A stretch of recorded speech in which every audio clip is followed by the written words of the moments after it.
എല്ലാവർക്കും നമസ്കാരം. ബഹുമാന്യരായ ശ്രീ കാളകണ്ഠേശ്വര ക്ഷേത്രത്തിൻ്റെ ഭാരവാഹികളെ, ഈ പ്രഭാഷണ പരിപാടി വിചിന്തനം നടത്തുന്നതിന് വേണ്ടി സദസ്സിൽ സന്നിഹിതരായിരിക്കുന്ന ഈ പ്രദേശത്തെ സുമനസ്സുകളെ, ഭക്തജനങ്ങളെ, സഹോദരീ സഹോദരന്മാരെ, സുഹൃത്തുക്കളെ, നിങ്ങൾക്കെല്ലാവർക്കും നമസ്കാരം. ശ്രീ കാളകണ്ഠേശ്വര ക്ഷേത്രത്തിൻ്റെ പ്രതിഷ്ഠാവാർഷികത്തോടനുബന്ധിച്ചാണ്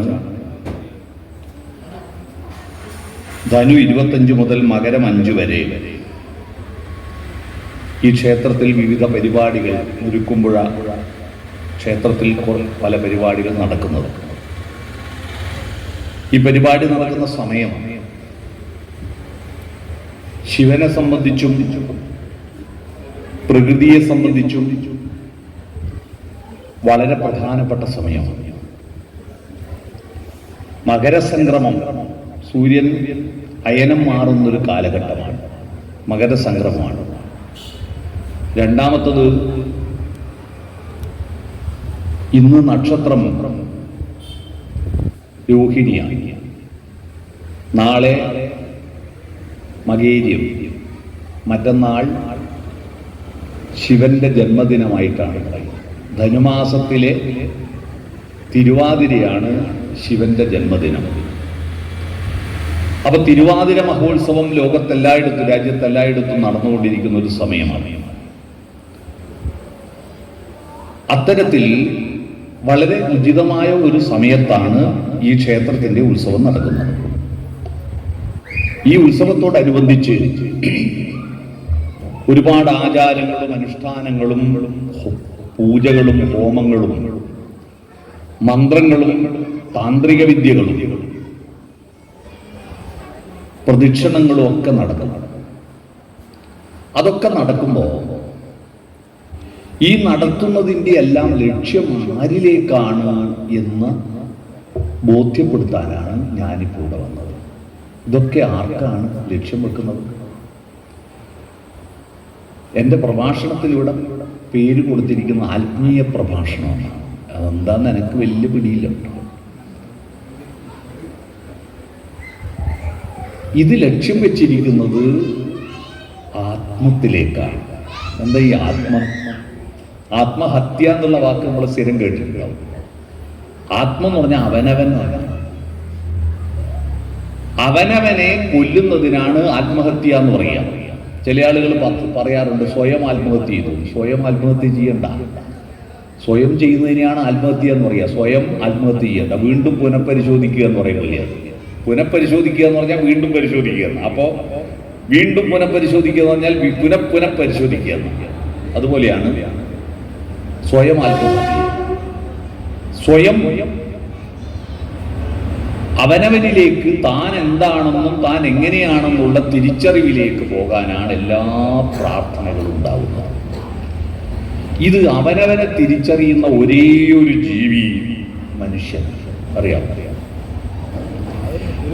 ഒരാനക്കും തൻ്റെ പേര് താൻ ആനയാണെന്ന് അറിയില്ല. പട്ടിക്ക് താൻ പട്ടിയാണെന്ന് അറിയില്ല. ഈ ഭൂമിയിലെ എല്ലാ ജീവജാലങ്ങൾക്കും പേര് കൊടുത്തത് മനുഷ്യനാണ്. ഭൂമിക്ക് ഭൂമി എന്ന് പേര് കൊടുത്തതും സൂര്യന് സൂര്യൻ എന്ന് പേര് കൊടുത്തതും ദൈവത്തിന് ദൈവം എന്ന് പേര് കൊടുത്തതും, ദൈവം എന്ന വാക്ക് സംസ്കൃത ഭാഷയും മലയാള ഭാഷയും ഉണ്ടായതിനു ശേഷമാണ് ദൈവം എന്ന വാക്കുണ്ടായത്. സംസ്കൃത ഭാഷ ഉണ്ടായിട്ട് ഏതാണ്ട് 5000 കൊല്ലമേ ആയിട്ടുണ്ട്. പണ്ഡിതന്മാർ പറയുന്നത് പ്രാകൃതമാണ് ആദ്യം ഉണ്ടായത്. പ്രാകൃതം എന്ന് പറഞ്ഞാൽ പ്രകൃതിയാലുള്ളത്. പ്രകൃതിയാലുള്ള ഭാഷ ആദ്യം അട്ടഹാസങ്ങളായിരുന്നു. പണ്ട്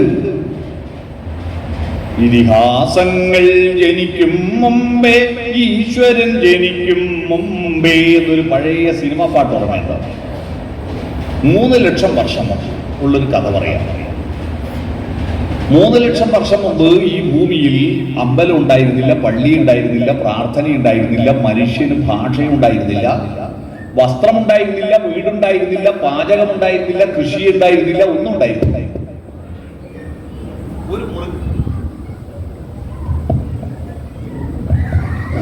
ഹലോ മൃഗൻ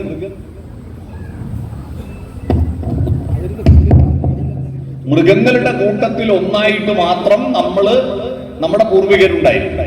കുരങ്ങരല്ല പൂർവികരുണ്ട്, കുരങ്ങനും നമുക്കും ഒരു പൂർവികരുണ്ടായിരുന്നു.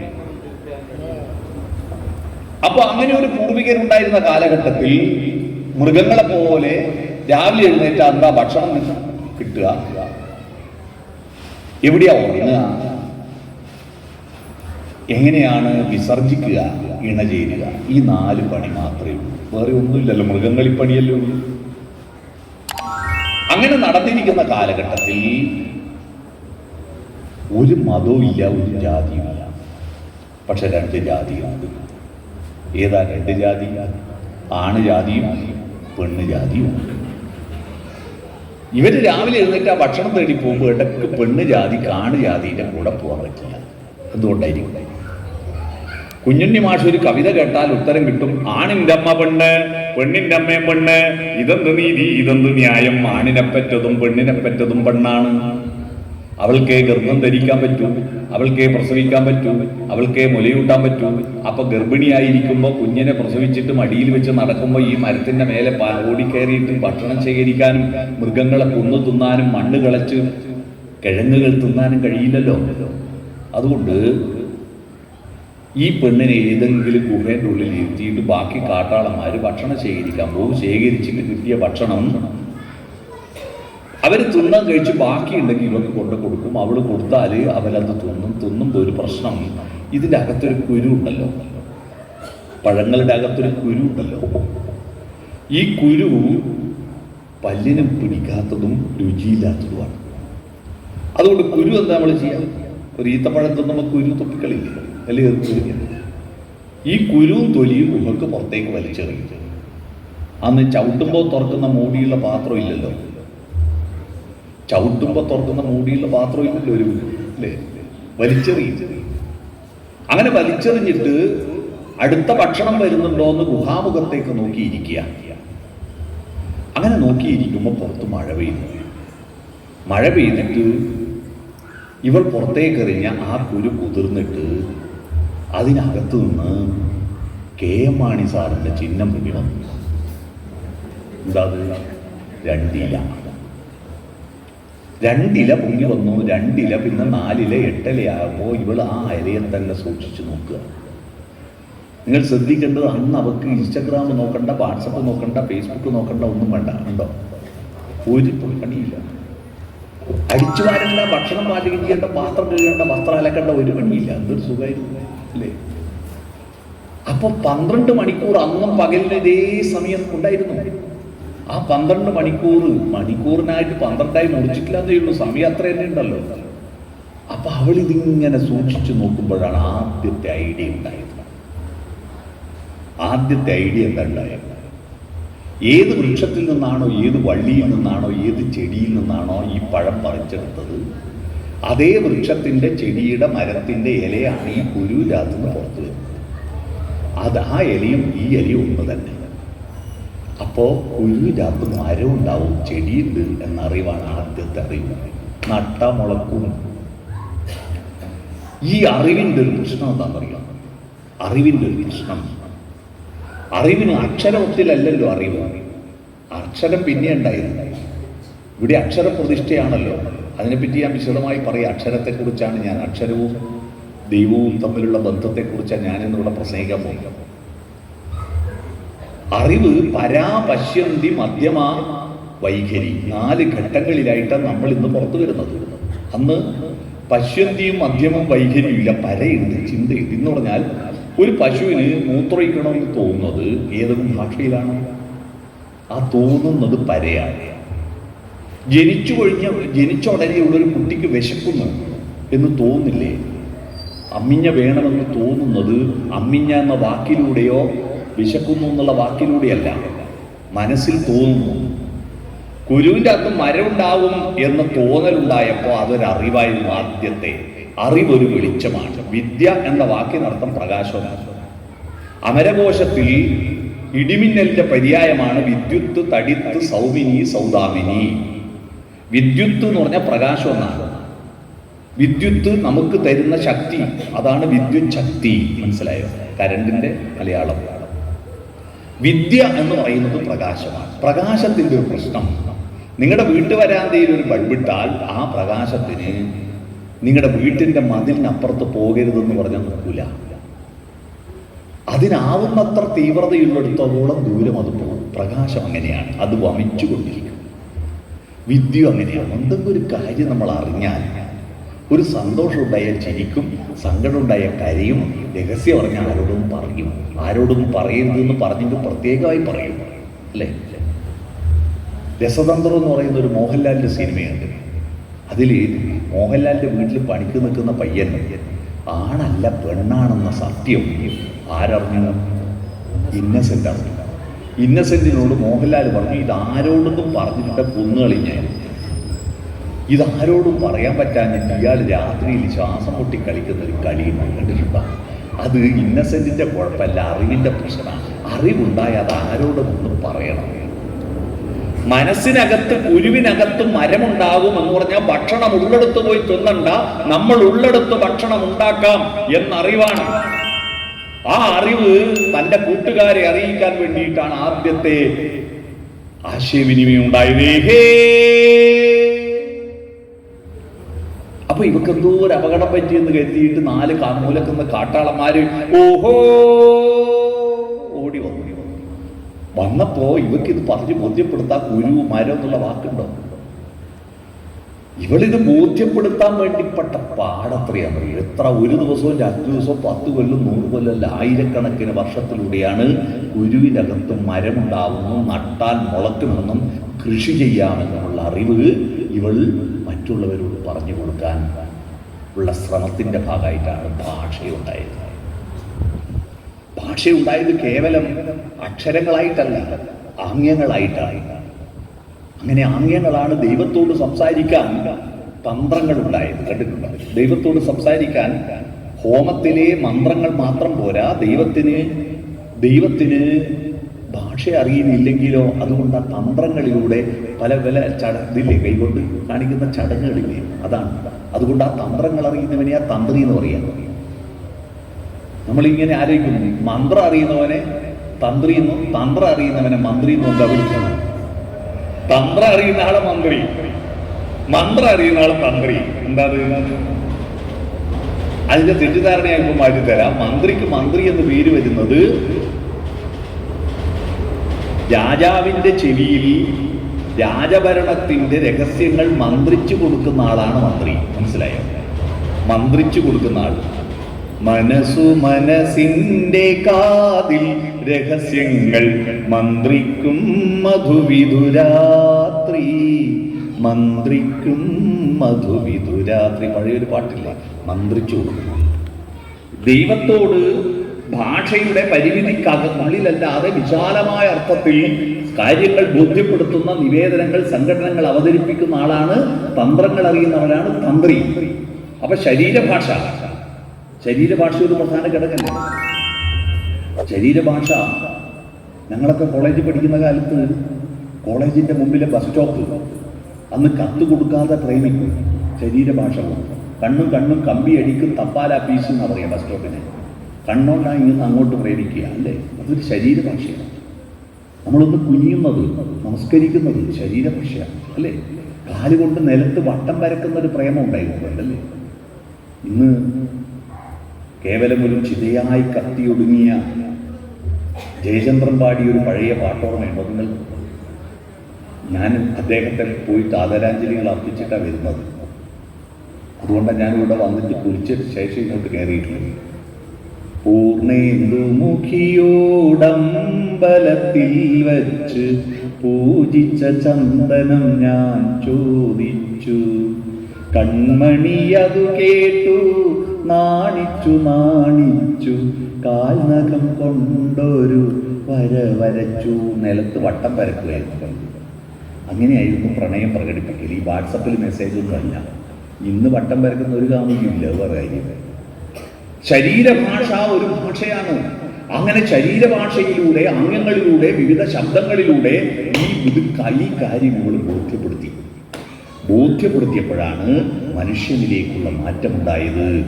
മച്ചാട്ടുവാസന്തി എന്ന് പറയുന്ന ഒരു നാടകഗാനം പാടുന്നൊരു ഗായികയുണ്ടായിരുന്നു. 4 മാസം മുമ്പ് മരിച്ചുപോയി. അവർ പാടിയൊരു പ്രശസ്തമായ തിരുനെല്ലൂർ കരുണാകരൻ എഴുതിയൊരു പാട്ടുണ്ട്, നാടകഗാനം. അത് യേശുദാസ് അടുത്ത കാലത്ത് സിനിമയിൽ പാടി. ആ പാട്ടിലെ വരി, അക്കാണും മാമല വെട്ടി വയലാക്കി ആര്യൻ വിത്തെറിഞ്ഞു, പച്ചപ്പനന്തത്തെ പുന്നാരപ്പൂമുത്തെ എന്ന പാട്ട് കേട്ടില്ലേ? അത് ആദ്യം നാടകത്തിൽ മച്ചാട്ടുവാസന്തി പാടിയതാണ്. അങ്ങനെ വിത്തിട്ടു.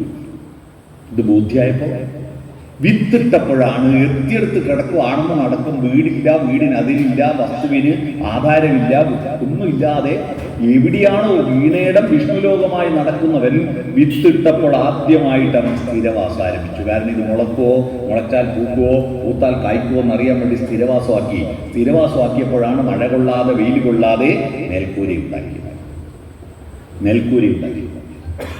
ആ മേൽക്കൂരയായിരുന്നു അവൻ്റെ ദൈവം അല്ലേ? ഇതില് ഒരു വരിയുണ്ടല്ലോ, അന്നവസ്ത്രാദി മുട്ടാതെ കാത്തുരക്ഷിക്കുന്ന തമ്പുരാൻ.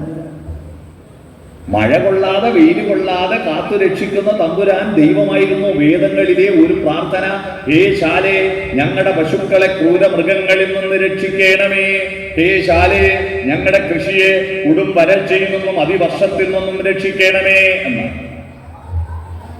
എന്താ ഈ ശാല? മഴ കൊള്ളാതെ വെയിൽ കൊള്ളാതെ കാത്തുരക്ഷിക്കുന്ന ഈ വീട് ദൈവമായിരുന്നു കേട്ടോ. ശാല ദൈവമായിരുന്നു. ആ ശാല എന്ന വാക്കിൽ നിന്നാണ് നാടകശാലയും പാണ്ഡികശാലയും വായനശാലയും ഒക്കെ ഉണ്ടായത് കേട്ടോ. ശാല എന്നത് ദൈവമായിരുന്നു. അങ്ങനെ വീടിന് മേൽക്കൂരി ഉണ്ടാക്കി, മഴവെള്ളം കിടന്ന ശരീരത്തിലൂടെ ഒഴുകാതിരിക്കാൻ കിടന്നിടത്ത് മണ്ണുവാരിക്കുട്ടി തറയുണ്ടാക്കി. ആ തറക്കുള്ളിലേക്ക് പക്ഷിമൃഗാദികൾ കയറി വരാതിരിക്കാൻ വേണ്ടി പനയോലകൾ കൊണ്ടും ചളിക്കട്ടകൾ കൊണ്ടും ചുമരുണ്ടാക്കി. അങ്ങനെയാണ് അവന് വീടുണ്ടായത്. ആ വീടുണ്ടായപ്പോ അട്ടഹാസമേഹേ എന്ന വിളിയില്ലേ, ആ വിളി ഞങ്ങളുടെ നാട്ടിലെ എൻ്റെ വീടിൻ്റെ മുന്നിൽ വലിയ പാടാണ്.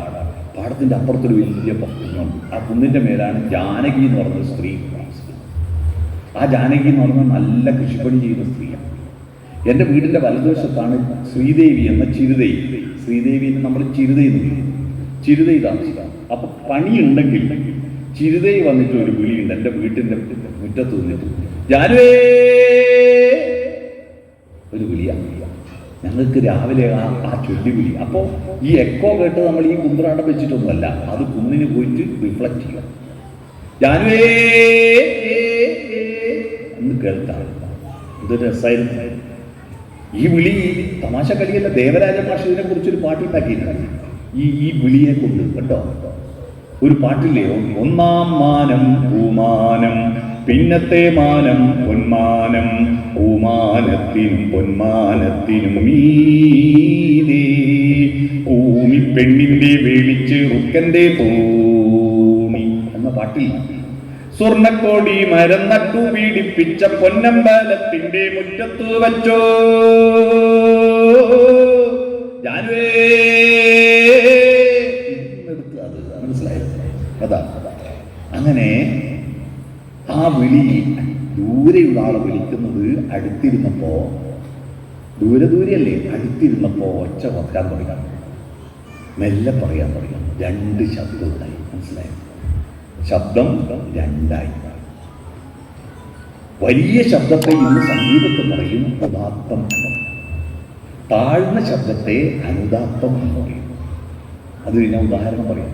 ഗംഗേ മഹാമംഗളേ ഉദാത്തമാക്കാം. അനുദാത്തം പാലാഴിത്തൂമങ്കി ജയേന്ദ്രപാടി പാടാം. ഊനീലാവിൽ പേരിറങ്ങി നീവ പാലാഴിത്തൂമങ്കി അനുദാത്തം. പിന്നെ കുറച്ചാൾ വട്ടത്തിൽ ഇരുന്നപ്പോൾ നടുക്കൊരു ശബ്ദം ഉണ്ടായി. കുറച്ചുകൂടി വെച്ചാൽ അട്ടഹാസല്ല, മെല്ലെ സ്വകാര്യം പറയലല്ല, അതിന് നടുക്ക് നമ്മളെല്ലാം വർത്താനം പറഞ്ഞു വെച്ചാൽ അത് സ്വരിതം. ഉദാത്ത അനുദാത്ത സ്വരിതങ്ങൾ കേട്ടിട്ടുണ്ടെങ്കിൽ ഉദാത്ത അനുദാത്ത സ്വരിതം സപ്തസ്വരങ്ങളെ കുറിച്ചിട്ട് മലയാള സിനിമയിൽ അതിമനോഹരമായ ഒരു രംഗമുണ്ട് മലയാള സിനിമയിൽ. ഹിസ് ഹൈനസ് അബ്ദുള്ള എന്ന സിനിമയിൽ. ആ സിനിമയിൽ കൈതപ്പുറം ദാമോദരൻ നമ്പൂതിരി മോഹൻലാൽ കൂടി അപ്പുറം ഇപ്പുറം ഇരുന്നിട്ട് നെടുമുടി വീണ് നടുക്കി ഇരുന്നിട്ട് ഒരു പാട്ട് മത്സരമുണ്ട്. അതിൽ ദേവസഭാതലം രാഗിലമാകുവാൻ നാദമയൂഖമേ സ്വാഗതം ഛജ്ജം സ്വാഗതം ഛജ്ജം. അപ്പോ ഋഷഭം, ഗാന്ധാരം, മധ്യമം, പഞ്ചമം, ധൈവതം, നിഷാദം, ആനന്ദം അനന്താനന്ദം ജഗദാനന്ദം സംഗീതം. ആനന്ദം അനന്താനന്ദം ജഗദാനന്ദം സംഗീതം. സംഗീതം സംഗീതം നിഷാദമാണ്. അവസാന നിഷാദം. നിഷാദനാരാ? കാട്ടാളൻ. നിഷാദന്റെ ഒച്ച കാട്ടാളന്റെ ഒച്ച നിഷാദം. പിടിക്കുക. മാനിഷാദം അരുത് കാട്ടാളൻ. നിങ്ങളുടെ വീട്ടിൽ നിങ്ങളുടെ കുട്ടികൾക്ക് കാട്ടാള സ്വഭാവമാണോ മനുഷ്യ സ്വഭാവമാണോ മനസ്സിലാവാൻ ഇടപെട്ട് നിങ്ങൾ രാവിലെ കുട്ടികളെ വിളിക്കുന്ന ഒച്ച കേട്ടാൽ സ്കൂൾ ബസ് വരേണ്ട സമയമായി, ഭക്ഷണമായിട്ടില്ല, പയ്യനാണ് എണീറ്റിട്ടില്ല, അവൻ്റെ ഉള്ളിലെ കാട്ടാളത്തെ ഉണർത്തുന്നത്. ഒരിക്കലും മക്കളെ അട്ടഹസിച്ച് വിളിക്കരുത്. മെല്ലെ കൈവച്ചിട്ട് മോനെ ഷഡ്ജം, കുറച്ചും കൂടി ഋഷഭത്തിൽ വിളിക്കട്ടെ മോനെ, അല്ലേ ഋഷഭം. പിന്നെ ഗാന്ധാരത്തിൽ ഗാന്ധാരത്തിൽ എന്നിട്ട് എണീറ്റില്ല, എണീക്കടാ മധ്യമത്തിലേക്ക്. പിന്നെ അവസാന നിഷാദത്തിലെത്തും അല്ലേ. ഈ പാട്ടും തന്നെ നിഷാദത്തിലേക്ക് അട്ടഹസിച്ച് വിളിക്കരുത്. മനസ്സിലായോ? അതാണ് സപ്തസ്വരങ്ങൾ. അപ്പോ ഇവര് വട്ടത്തിലിരുന്നു, അധ്വാനിച്ചു, പണിയെടുത്ത്, പൂത്ത് കായ്ച്ചു. അടുത്തിരുന്നപ്പോൾ 5 പേര് ആണ് അടുത്തിരുന്നത്. 4 മൂലക്കെന്ന് വന്നാലും വിളിച്ചു ചേർത്ത ഒരാൾ 4 1 5. 5 പേര് ഒത്തുചേരുന്നതിന് പ്രാകൃത ഭാഷയിൽ പറഞ്ഞത് 5-ന് പഞ്ചോ എന്ന് പറയും. സംസ്കൃതത്തിൻ്റെ പൂർവിക ഭാഷയാണ് പ്രാകൃതം. ഒത്തുചേരുന്നതിൽ അയത്ത് എന്ന് പറയും. അതാണ് മംഗലപുരം പഞ്ചായത്ത്. മനസ്സിലായോ? പഞ്ചായത്ത് 5 പേര് ഒത്തുചേരുന്നതിനാണ്. ഇപ്പോൾ എത്ര മെമ്പർമാരുണ്ട് ഈ പഞ്ചായത്തിൽ? 20. അപ്പം 20 പഞ്ചായത്തല്ല, മംഗലപുരം 20. മനസ്സിലായോ? അതാണ്. അപ്പോൾ പഞ്ചായത്ത് അങ്ങനെ ഒത്തുചേർന്നപ്പോൾ അവര് അടുത്തിരുന്നപ്പോൾ നാണം വന്നു. വസ്ത്രം ഉണ്ടായി. മുഖ്യഭാഗങ്ങൾ മറക്കാൻ വേണ്ടി ത്രികോണാകൃതിയിൽ ഒരു വസ്ത്രം ഉണ്ടാക്കി. അതിന് സംസ്കൃതത്തിൽ പറയും കച്ചത്രം. ത്രം എന്ന് പറഞ്ഞാൽ 3 കോണുള്ള കച്ച, അതാ കച്ചത്രം. മലയാളത്തിൽ അതിന് 3 കോണിനകത്തായതുകൊണ്ട് കോണകം എന്ന് പറയും. മനസ്സിലായില്ല? കോണകം 3 കോണിനകത്തായത്. അങ്ങനെ വസ്ത്രങ്ങൾ പിന്നെ മാറി വന്നു. ഇവര് കൃഷി ചെയ്തത് പറിച്ചെടുത്ത് പങ്കുവെച്ച് കഴിച്ചു. അപ്പൊ ആദ്യമായിട്ടാണ് ഇവർ വിചാരിച്ചെടുത്ത് ഭക്ഷണം കിട്ടിയത്. സാധാരണ ഭക്ഷണം ഉള്ളെടുത്ത് പോക്കല്ലേ. നമ്മൾ ഉള്ളെടുത്ത് ഭക്ഷണം കിട്ടിയപ്പോൾ അതിൻ്റെ ആനന്ദത്തിൽ അവർ പാട്ടുപാടി ആഹ്ലാദം പ്രകടിപ്പിച്ചു. മനസ്സിൽ ആർദ്രത പൊട്ടിമുളച്ചു. ബാക്കി പങ്കുവെച്ച് കഴിച്ചു. സ്നേഹമുണ്ടായി. ബാക്കിയുള്ളത് സൂക്ഷിച്ചു വെച്ചു. സമ്പാദ്യം ഉണ്ടായി. ഈ 5 ഘടകങ്ങൾ ഉണ്ടായി. ഈ 5 ഘടകങ്ങൾ നിങ്ങളുടെ വീട്ടിൽ നിങ്ങളുടെ നാട്ടിലുണ്ടെങ്കിൽ നിങ്ങൾ മനുഷ്യൻ്റെ വീടാണ്. മൃഗത്തിൽ നിന്ന് നമ്മൾ വ്യത്യസ്തരാണ്. റേഷൻ കാർഡ് പേരിയാക്കാം. ഭക്ഷണം കഴിക്കലും കിടന്നുറങ്ങലും ഇണചേരലും വിസർജിക്കലും മാത്രമാണെങ്കിൽ നിങ്ങളുടെ പേര് റേഷൻ കാർഡിൽ ചേർക്കാൻ പറ്റില്ല. കാരണം റേഷൻ കാർഡിൽ പശുവിൻ്റെയോ പട്ടിയിലോ പേരില്ല. നമ്മൾ മനുഷ്യനാവണമെങ്കിൽ ഈ 5 കാര്യങ്ങൾ വേണം. എന്താ 5 കാര്യം? നമ്പർ 1 ചിന്ത. മനസ്സിലായി? ചിന്ത വേണം. അതുകൊണ്ട് പ്രകൃതി നമുക്ക് ചിന്ത വേണമെന്നുള്ളത് കൊണ്ടല്ലേ നമ്മളെ സൃഷ്ടിക്കുമ്പോൾ ഏറ്റവും പ്രധാനപ്പെട്ട അവയവം ഏതാണെന്ന് നമുക്ക് സൂചന തന്നില്ലേ? എന്താ? ഏറ്റവും ഉറപ്പുള്ള എല്ല് കൊണ്ട് അത് കുടഞ്ഞു വെച്ചില്ലേ? തലയോട്ടിയല്ലേ ഏറ്റവും ഉറപ്പുള്ള എല്ല്. അപ്പൊ ഈ ഉള്ളിലുള്ളതാണ് പ്രധാനം എന്നല്ലേ അർത്ഥം? തലച്ചോറാണ് പ്രധാനം. ഒട്ടും പ്രധാനമല്ലാത്തതിന് എല്ലേ ഇല്ല. അത് വയറാ, ഇതെല്ലില്ലല്ലോ. അപ്പൊ ഈ ചോറല്ല, ഈ ചോറാ പ്രധാനം. മനസ്സിലായോ? ഇപ്പോ ഈ ചോറിന് പ്രാധാന്യമുള്ള ആളല്ലേ ഇവിടെ വന്ന് നേരത്തെ ഇരുന്നു. പക്ഷെ കുറച്ച് കഴിയുമ്പോൾ ഈ ചോറിന് പ്രാധാന്യമുള്ള ആൾ ഒരു 9 മണിയാകുമ്പോൾ വരും. മനസ്സിലായോ? ഒരു 9 മണിയാകുമ്പോൾ അത്താഴം എടുക്കാൻ നോക്കുമ്പോൾ ഈ ചോറിൻ്റെ ആൾ വരും. അതല്ല, ഇവിടെ മാത്രമല്ല, എല്ലായിടത്തും ഭാഗവത സപ്താഹം നടക്കുന്ന അമ്പലത്തിൽ രാവിലെ 8:30 മുതൽ ഒരാളാണെന്ന് വായിക്കുന്നുണ്ടോ, ആരും തിരിഞ്ഞു നോക്കൂല. അവർ 10-25 ആൾ വേറെ ഒരു പണിയില്ലാത്ത 25 ആൾ ഇരുന്നുണ്ടോ. എന്നാൽ ഒരു 12:30 1 മണിയാകുമ്പോഴേക്കുണ്ട് ഒരു തിരക്ക്. എന്ത് ഭജനമല്ല, ഭോജനമാണ് പ്രധാനം എന്ന മട്ടില് ഒരുപാട് ആൾ വരും. കാരണം മനുഷ്യത്വം കുറയുന്നു. ഈ ചോറിനേക്കാൾ ഈ ചോറിന് പ്രാധാന്യം കൂടുന്നു. മനസ്സിലായോ? അത്തരത്തിൽ തലയോട്ട് ചിന്തയാണ് പ്രധാനപ്പെട്ട ഘടകം. രണ്ടാമത്തത് ആശയവിനിമയമാണ്. കൊടുക്കുകയും വാങ്ങുകയും ചെയ്യുക. എന്ത്? സന്തോഷം, ആശയം, അന്വേഷണം, സങ്കടം എല്ലാം കൊടുക്കുകയും എടുക്കുകയും ചെയ്യുക. അതാണ് ഈ കൊടുക്കുകയും എടുക്കുകയും ചെയ്യാൻ എന്ത് മാർഗം? അതിന് മാർഗം പക്ഷികൾക്ക് ആശയവിനിമയമൊക്കെ ഇല്ലേ? ഒരു കാക്കക്കെന്തൊരു അബദ്ധം പറ്റിയാൽ ആ കാക്ക ഒരു പ്രത്യേക ശബ്ദത്തിൽ കരഞ്ഞാൽ ലോകത്തിലുള്ള സകല കാക്കി ഓടി വരുന്നില്ലേ? എല്ലാം ഓടി വരും. അപ്പൊ ആശയവിനിമയം പക്ഷിമാർഗാദികൾക്കുണ്ട്. പക്ഷേ മധുര സ്വപ്ന ശതാവലി പൂത്തൊരു മായാലോകത്തെത്തി ഞാൻ, അദ്വൈതാമല ഭാവസ്പന്ദിത വിദ്വിന്മേഖല പോകി ഞാൻ എന്ന് എഴുതാൻ പറ്റും. ഈ മംഗലപുരത്തിന്റെ അടുത്തല്ലേ തോന്നക്കൽ അല്ലേ? അവിടെ ഞാൻ ഒരു ദിവസം വന്ന് രാവിലെ മുതൽ വൈകുന്നേരം വരെ ഇരുന്നു. ഇവിടെ ആശാന്റെ ആ ഷെഡിൽ ഒരു കുടിലില്ലേ, അവിടെ വന്നിരുന്നു. അവിടെ രാവിലെ മുതൽ വന്നിരുന്നിട്ട് ആശാന്റെ കൃതികൾ മുഴുവൻ ഞാൻ അവിടെ ഇരുന്ന് വായിച്ചു. നേരത്തെ വായിച്ചതാണ്, ഒച്ചത്ത് ചൊല്ലി. സുധർമാമുനിയോടയോധ്യയിൽ ഗതരായോരളവന്നൊരന്തിയിൽ അതിചിന്ത വഹിച്ചു സീത പോയി സ്ഥിതി ചെയ്താളുടെ ജാന്തവാടിയിൽ.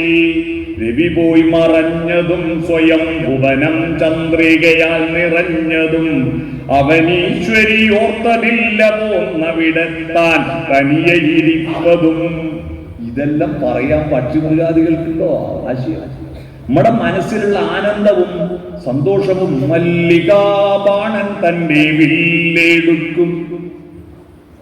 ജയേന്ദ്രൻ പഴയ പാട്ടല്ലേ? ഇതൊക്കെ പറയാൻ നമുക്ക് കഴിയില്ല. അപ്പോൾ നമ്മുടെ മനസ്സിലുള്ള ആശയം മറ്റുള്ളവരെ ബോധ്യപ്പെടുത്താൻ വേണ്ടിയിട്ട് ഒരു മാർഗം കണ്ടെത്തും. അതാ പശ്യന്തി. മനസ്സിലായി? ഒരു മാർഗം കണ്ടെത്തും. ഒന്നിക്ക് കരയും. മാർഗം ഭാഷയല്ല. കുട്ടികൾ കരയുന്നല്ലേ? അല്ലെങ്കിൽ കുട്ടികൾ, നിങ്ങൾ ശ്രദ്ധിച്ചിട്ടുണ്ടോ? രാത്രിയിൽ കിടക്കയിൽ മൂത്രയ്ക്കുന്ന കുട്ടികൾ നേരെ മുഴുവൻ മൂത്രയ്ക്കില്ല, ഒരു ശബ്ദം ഉണ്ടാക്കില്ല. ഈ ശബ്ദം നമുക്ക് മനസ്സിലാവാത്തതുകൊണ്ടാണ് ആ കിടക്കയിൽ മൂത്രയ്ക്കുന്നത്. ശബ്ദം ഉണ്ടാക്കുമ്പോഴും കുട്ടി ഒരു ശബ്ദം ഉണ്ടാക്കും, മൂത്രയ്ക്കുന്നുണ്ടേ മാറിക്കോ. അപ്പോൾ എടുത്ത് പുറത്ത് ഇരുത്തിയാൽ കിടക്കയിലാവുമ്പോൾ മൂത്രം. അപ്പോൾ പശ്യന്തി, ഒരു മാർഗം കണ്ടെത്തുന്നു. ഒരു മാർഗം, കരയുന്നു, ചിരിക്കുന്നു, മാർഗം കണ്ടെത്തുന്നു. നമുക്കൊരാളെ കണ്ടിട്ട് അയാളോട് ഇഷ്ടം തോന്നിയാൽ അയാളോട് എന്താ മാർഗം കണ്ടെത്തുന്നത്? എനിക്ക് നിങ്ങളെ ഇഷ്ടമാണെന്ന് പറയല്ലോ, ഒന്ന് ചിരിക്കലല്ലേ? അതൊരു മാർഗമാണ്. പിന്നെ മധ്യമം. എന്താ മധ്യമം? എൻ്റെ മനസ്സിലുള്ള ആശയം അശേഷേണ നിങ്ങളുടെ ഉള്ളിൽ എത്തിക്കുവാൻ വേണ്ടിയിട്ട് പല മധ്യമങ്ങളുണ്ട്. ഒന്നുകിൽ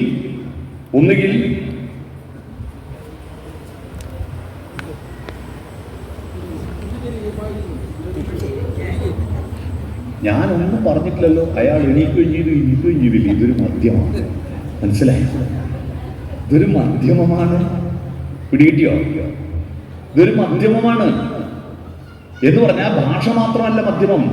കയ്യാംഗ്യങ്ങളുണ്ട് അല്ലേ? മുഖഭാവങ്ങളില്ലേ? തുറച്ചു നോട്ടമില്ലേ? കണ്ണ് തുറച്ചിട്ട് പേടിപ്പിക്കുന്നില്ലേ? ചിരിയില്ലേ? കണ്ണടിക്കലില്ലേ?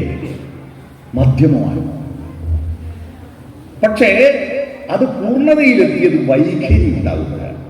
എന്താ വൈഖരി? വൈഖരി എന്ന് പറഞ്ഞാൽ നമ്മുടെ കണ്ഠനാളത്തിൽ നിന്നുള്ള ശബ്ദത്തെ വായുടെ വിവിധ ഘട്ടങ്ങളിൽ വെച്ച് തടയാതെ പുറത്തുവിടുന്ന സ്വരം. ആ വായ കൂട്ടിയിട്ട് പല വിധത്തിൽ കൂട്ടിയിട്ട് ആ ഇ എ ഓ ഔ അല്ലേ? ആ ഈ എ ഓ ഔ എന്നൊക്കെ പറഞ്ഞിട്ട് 15 സ്വരം. പിന്നെ തൊണ്ടയിൽ പിടിച്ചിട്ട് കാക്കാ കാക്കാങ്ങ എന്ന് പറയുമ്പോൾ കണ്ഠത്തിൽ പിടിക്കുന്നുണ്ട് നീലകണ്ഠം, കാളകണ്ഠം അല്ലേ. കാളകണ്ഠം എന്ന് പറഞ്ഞാൽ കാളം എന്ന് പറഞ്ഞാൽ എന്താ? കാളം എന്ന് പറഞ്ഞാൽ കറുത്ത കഴുത്തുള്ളവൻ. കാള കൂടം കൊണ്ട് കഴുത്ത് കറുത്തവനാണ് നീലകണ്ഠൻ അല്ലെങ്കിൽ കാളകണ്ഠൻ. മനസ്സിലായോ? കാളകണ്ഠേശ്വരനല്ലേ. അപ്പോ ഈ കണ്ഠത്തിൽ നിന്ന് പുറപ്പെടുന്നത് കാക്കാ കാക്കാങ്ങ കണ്ഠ്യം. നാം അണ്ണാക്ക് പലിച്ചിട്ട് പുറത്തു വിടുന്നത് ചാച്ചാ ചാച്ചാ ഞാ താലവ്യം. താലം എന്ന് പറഞ്ഞാൽ അണ്ണാക്ക്. നാവിന്റെ അറ്റം പല്ലുമത്തൊട്ട് പറയുന്നത് അല്ല, അതിനിടയിൽ നാവിന്റെ അറ്റം മൂർധാവ് കുത്തി പറയുന്നത് മൂർധന്യം ടാഠാ ഡാഠാ നാ. നാവിന്റെ അറ്റം പല്ലുമത്തൊട്ട് പറയുന്നത് താത്താ താത്താ നാ ദന്ത്യം, ദന്തപ്പല്ലല്ലേ. പിന്നെ ചുണ്ട് കൂട്ടി പറയുന്നത് ഓഷ്ടം എന്ന് പറഞ്ഞ ചുണ്ട്, പാപ്പാ പാപ്പാ മാ ഓഷ്ട്യം. അപ്പോ 5 വർഗങ്ങളിലായിട്ട് 5 തരത്തിൽ സ്വരം അല്ല കരം, അധികരം, മൃദു, ഘോഷം, അനുനാസികം. 5 എണ്ണം, 5 5 5 25, 15 25 എത്രയായി? 40 ആയി അല്ലേ. പിന്നെ മധ്യമാക്ഷരങ്ങളുണ്ട്. സ്വരാണോ സ്വരമല്ല, വ്യഞ്ജനാണോ വ്യഞ്ജനല്ല. യാരാലാവ, യാരാലാവ, യാരാലാവ കണ്ടുപിടിച്ചത് അമ്മമാരാ, അറിയോ? യാരാലാവ കണ്ടുപിടിച്ചത് എന്ന് പറഞ്ഞാൽ സ്വരം മാത്രം കുട്ടിക്ക് താരാട്ട് പാട്ട് പാടുമ്പോൾ സ്വരം മാത്രം പോരല്ലോ. അപ്പൊ വ്യഞ്ജനം വേണ്ടേ? കാക്കാ കാക്കാങ്ങ എന്ന് താരാട്ട് പാട്ട് പാടിയ ഇതിന്റെ കഠോര ശബ്ദം കൊണ്ട് കുട്ടി ഓർമ്മയില്ലല്ലോ. അതുകൊണ്ട് സ്വരത്തിന്റെയും വ്യഞ്ജനത്തിന്റെയും മധ്യത്തിൽ 4 അക്ഷരം കണ്ടുപിടിച്ചു തമിഴ്നാട്ടുകാർ പണ്ടേ. യാ എന്നാണ്. യാ യാ യാ യാ. നമ്മള് രാരീരം രാരോ ലാ ലാ ലാ ലാ ലാ ലാ ലാ ലാ ലാ ലാ ലാ ലാ ലാ ലാ ലാ ലാ വാവേ വാവം വാവോ യാരാലാവ. മനസ്സിലായോ? താരാട്ടുപാട്ടും യാരാലാവി എന്നുള്ള ബന്ധം മനസ്സിലായോ? മധ്യമാക്ഷരങ്ങളുണ്ടായി. പിന്നെ സംസ്കൃത ഭാഷയിൽ നിന്ന് നമ്മളിലേക്ക് വന്ന ഊഷ്മാക്കൾ, വിസിലിംഗ് സൗണ്ട്. ആകാശവാണി വാർത്ത കേൾക്കുമ്പോൾ ഇടക്കിടക്ക് മൂക്കം ചീറ്റും പോലെ ഒരു അച്ച വരും. 3 അക്ഷരം ഉച്ചരിക്കുമ്പോൾ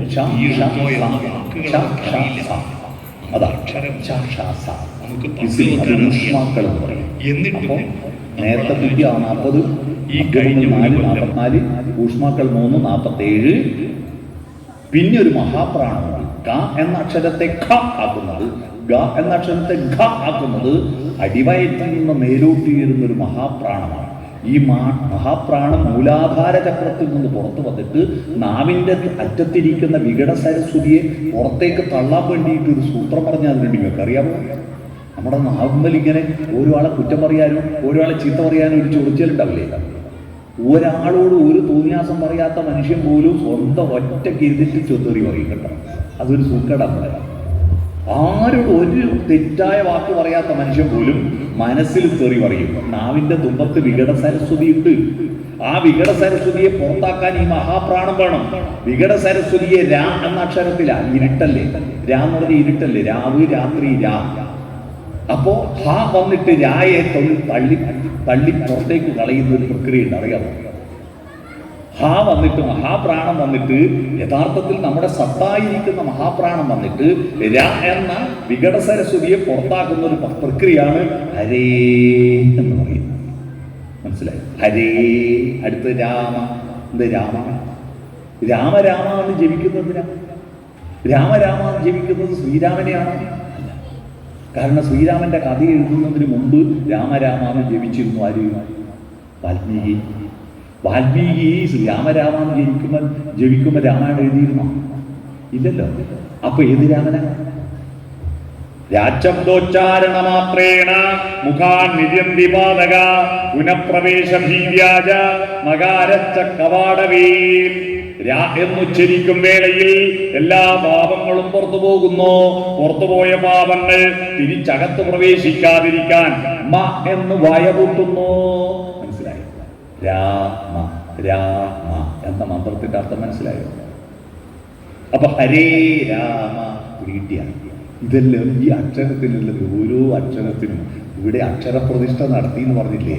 ഓരോ അക്ഷരവും ഓരോ അത്ഭുത പ്രതിഭാസങ്ങളും ദർശനങ്ങളുമാണ്. ഓരോ അക്ഷരവും വെറുതെ ഉണ്ടായതല്ല.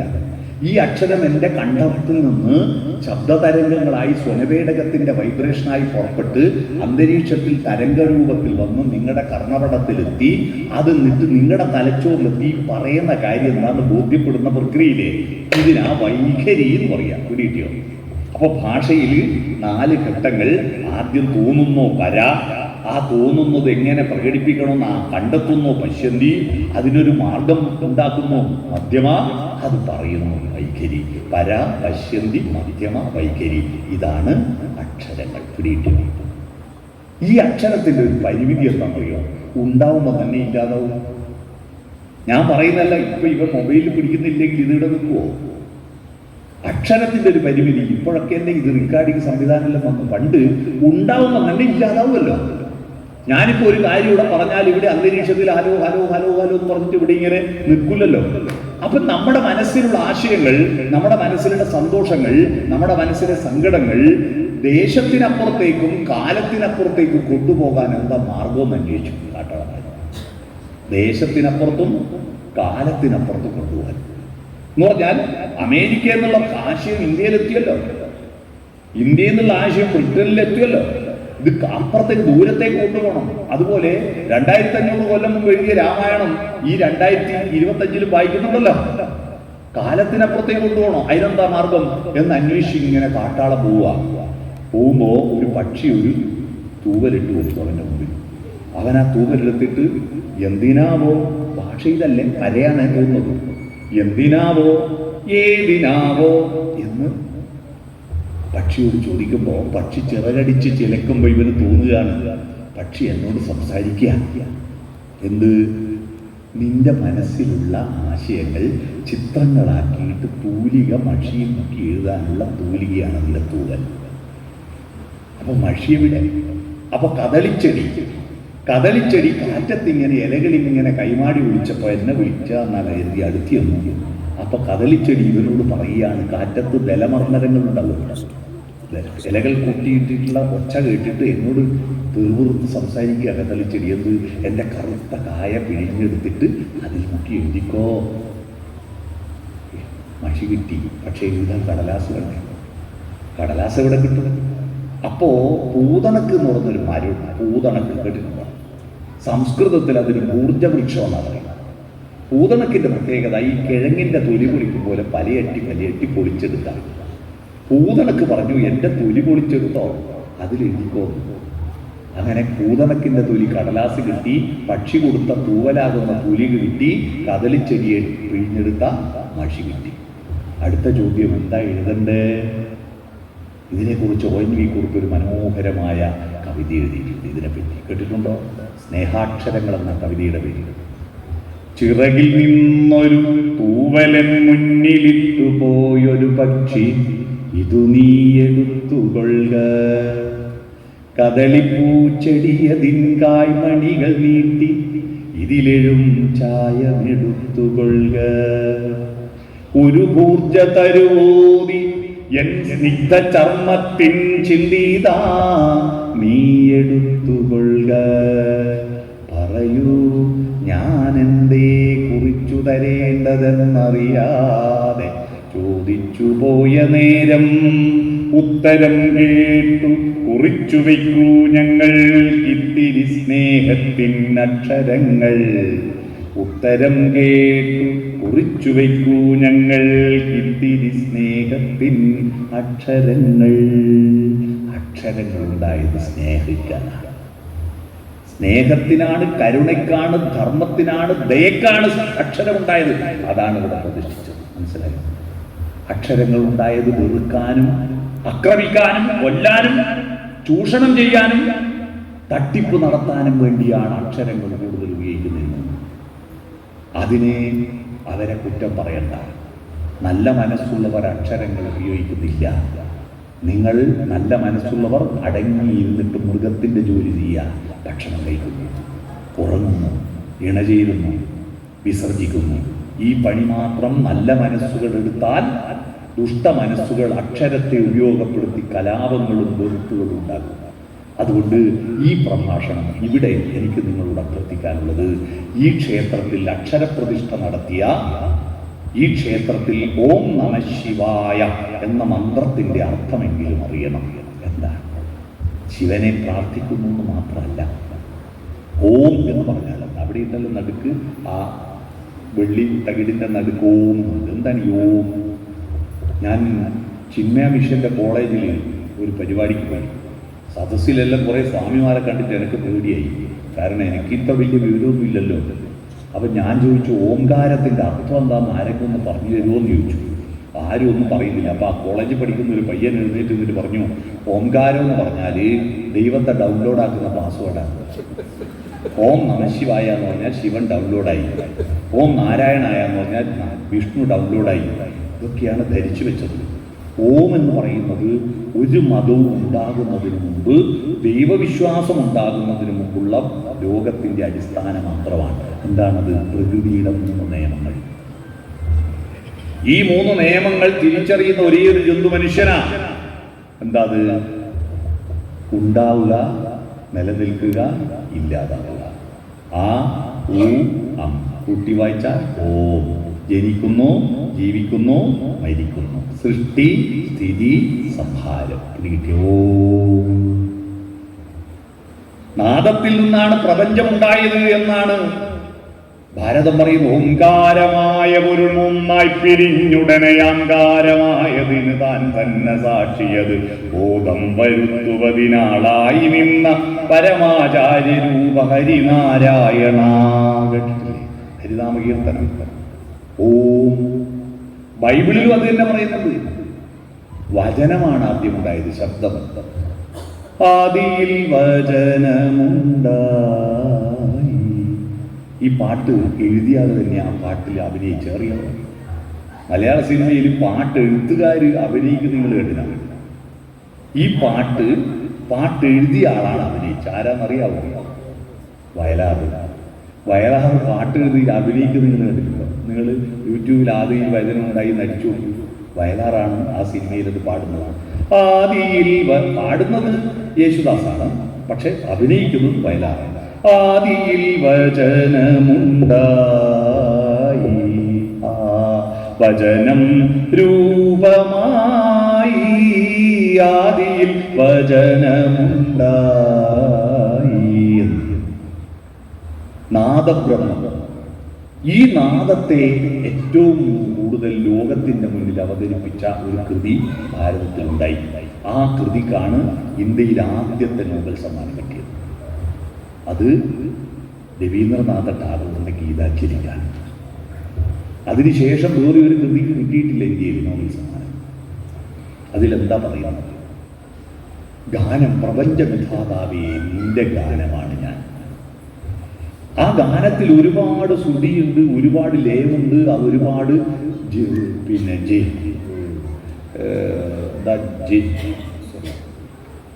ജതികളുണ്ട്, സ്വരജതികളുണ്ട്. ഇതൊക്കെയാണ് നമ്മളെന്ന് പറയുന്നത് ആ ഗാനത്തിൻ്റെ ഒരു ഭാഗമാണെന്ന് അതിൽ പറയുന്നത്. അതിലിങ്ങനെയാ പറയുന്നത്, ഹേ മഹാപ്രഭു, അങ്ങയുടെ പാട്ട് എനിക്കറിയില്ല, അതുപോലെ പാടാൻ ശ്രമിച്ചിട്ട് എനിക്ക് കഴിയുന്നില്ല, അതിനെപ്പറ്റി പറയാൻ പോലും എനിക്ക് കഴിയില്ല. അറിയോ? നമ്മൾ ഈ പ്രപഞ്ച വിധാതാവിൻ്റെ സംഗീതത്തെ പറ്റി നമുക്കൊന്നും അറിയുന്നില്ല. ഞാനിങ്ങനെ ശ്രമിച്ചിട്ട് പരാജയപ്പെട്ടു പോകും. പരാജയപ്പെട്ടാലും ഞാനും നിന്റെ പാട്ടിലൊന്നാണല്ലോ എന്ന് ആശ്വസിക്കുന്നു. ഞാനറിവീല ഭവാന്റെ മോഹനഗാനാലാപന ശൈലി, നിവൃതം ഞാനതു കേൾപ്പൂ സതതം നിതാന്ത വിസ്മയശാലി. ഉദയഗാന പ്രകാശകലയാൽ ഉജ്ജ്വല ശോഭം ഭുവനം അലതല്ലിടുകയാണധിഗഗനം വായുവിലീശ്വരചലനം. അലിയിക്കുന്നോ ശിലകളെ ഈശ്വരഗംഗാ സരസഗമനം. പാടണമെന്നുണ്ടീ രാഗത്തിൽ പാടാൻ സ്വരമില്ലല്ലോ, പറയണമെന്നുണ്ടെന്നാൽ അതിനൊരു പദം വരുന്നീലല്ലോ. പ്രാണനുറക്കെ കേണീടുന്നു പ്രഭോ പരാജിത നിലയിൽ, നിബദ്ധനിഹ ഞാൻ നിൻഗാനത്തിൻ നിരന്തമായ വലയിൽ. ഇതാണ് ഗീതാഞ്ജലിയിലെ ഏറ്റവും മനോഹരമായ ഗീതകം. ഈ നാദം ഒച്ചയെ നാദമാക്കി മാറ്റുകയും ആ നാദം അക്ഷരങ്ങളാക്കിയിട്ട് ചിത്രങ്ങളാക്കി മാറ്റുകയും ചെയ്യുന്ന മഹാ അത്ഭുത പ്രക്രിയ. അവിടെയാണ് മനുഷ്യന് സംസ്കാരം ഉണ്ടായിരുന്നത്. ഈ സംസ്കാരം അക്ഷരങ്ങൾ അവൻ അടുത്തിരുന്നിട്ട് ആ അക്ഷരങ്ങൾ കണ്ടെത്തിയപ്പോൾ അവൻ്റെ ചിന്തകൾ പങ്കുവെക്കാൻ തുടങ്ങി. അപ്പോൾ ഒന്നാമത്തെ ചിന്ത, രണ്ടാമത്തത് ആശയവിനിമയം. മനസ്സിലായോ? ആശയവിനിമയം. എനിക്ക് തോന്നുന്നത് നിങ്ങളോട് പറയാനല്ലേ ഞാൻ രാവിലെ 5 മണിക്ക് പുറപ്പെട്ടു ഇത്ര കിലോമീറ്റർ ഓടി വന്ന് എന്തിനാ? എൻ്റെ മനസ്സിലുള്ള ആശയം നിങ്ങളോട് പറയാനല്ലേ? അല്ലേ? ആണല്ലോ. അപ്പൊ ആശയവിനിമയമാണ് ഒരു പ്രധാനപ്പെട്ട ഘടകം. ഈ ആശയവിനിമയം എൻ്റെ ഉള്ളിൽ നിങ്ങൾക്കും നിങ്ങളുടെ ഉള്ളിൽ എനിക്കും കിട്ടുമ്പോ അതിനാണ് ഓം സഹനാവവതു. മനസ്സിലായി? ശാന്തി മന്ത്രത്തിൽ അടുത്തിരുന്നിട്ട് അവവതു, എന്റതും നിന്റതും രണ്ടും ഒന്നായി മാറുന്ന പ്രക്രിയ. എൻ്റെ ആശയവും നിന്റെ ആശയവും, എൻ്റെ സ്വരവും നിങ്ങളുടെ സ്വരവും ഒത്തുചേർന്നു നമ്മുടെ സ്വരമായി. ആ സ്വരം മാത്രം ഒന്നായ പോരാ, ഒരേ ആശയം ഉണ്ടാകണം. ഭാരതത്തിന്റെ ദേശീയോദ്ഗ്രഥനത്തെ കുറിച്ച് ഒരു മനോഹരമായ എല്ലാ ഭാഷകളും ചേർത്തിട്ടൊരു ഒരു പാട്ടുണ്ട് പണ്ട് ദൂരദർശന്റെ കാലത്ത്. എന്നൊരു പാട്ടില്ല, അതില് മലയാളത്തിലെ വരിയാണ് എൻ്റെ സ്വരവും നിങ്ങളുടെ സ്വരവും ഒത്തുചേർന്നു നമ്മുടെ സ്വരമായി. സ്വരം പോലെ ആശയം കൂടി ഒന്നിച്ചു ചേരുമ്പോ വാദിക്കാനും ജയിക്കാനുമല്ല, അറിയാനും അറിയിക്കാനുമാണെന്ന് ഗുരു പറഞ്ഞ അതാണ് സഹ അവവതു. അവവതു ആയാൽ പോരാ, അത് പഠിച്ചിട്ട് അത് ഭുജിക്കുന്നില്ല. നമ്മുടെ നാട്ടിൽ സ്കൂളുകൾ ഗംഭീരമാകുന്നു, പാഠപുസ്തകം അല്ലേ, ഭാഗവത സപ്താഹം ഗംഭീരമാകുന്നു, അമ്പലങ്ങൾ ഗംഭീരമാണ്, ഉത്സവങ്ങൾ ഗംഭീരമാണ്, എല്ലാം ഗംഭീരമാണ്. പക്ഷെ മനുഷ്യന്മാർ നന്നാവുന്നില്ല. ദുഷ്ടത കൂടുന്നു, കൊലപാതകം കൂടുന്നു, കത്തിക്കുത്ത് കൂടുന്നു, അഹന്ത കൂടുന്നു. എവിടെയാ പറ്റി? പഠനം പഠിച്ചാൽ മാത്രം പോരാ, പഠിച്ചത് അവവതു ആയത് പുനക്തു ആവണം. എന്ന് പറഞ്ഞാല് തേനുണ്ടാക്കുന്ന ആരാ? നിങ്ങളൊരു മറുപടി പറഞ്ഞാൽ ആരാ തേനുണ്ടാക്കുന്ന? തേനീച്ച അല്ലേ? ഇതുവരെ തേനീച്ച ഒരു തുള്ളി തേനുണ്ടാക്കിയിട്ടില്ല. തേനുണ്ടാക്കാൻ പൂക്കൾക്കേ കഴിയൂ. തേനീച്ച പൂവിൽ നിന്നും തേന് ശേഖരിച്ച് തേൻവലയിൽ കൊണ്ടുപോയി വെക്കുന്നതേ ഉള്ളൂ. ഈ പൂക്കളിലെ തേനെല്ലാം മണ്ണ് തൂവിപ്പോന്നില്ല, എല്ലാം തേനീച്ച കുടിക്കുന്നില്ലല്ലോ. എന്നിട്ടെന്താ മണ്ണിന് മധുരമില്ലാത്ത? ഈ തേനൊക്കെ വീണിട്ടും മണ്ണിന് മധുരമില്ലാത്തത് തേനിന് ഏത് തേനും ഏതൊരു ഭക്ഷണ സാധനം പോലെ 2 ദിവസം കൊണ്ട് കിട്ടുപോകും. പക്ഷെ നമുക്ക് കിട്ടുന്ന തേന് കെട്ടുപോകുന്നില്ലല്ലോ. അതെന്താ? തേനീച്ച തേന് കുടിച്ചിട്ട് അത് തേനെടുത്തിട്ട് അപ്പടി തേൻവലയിൽ കൊണ്ടുപോയി വെച്ചാൽ കിട്ടുപോകും.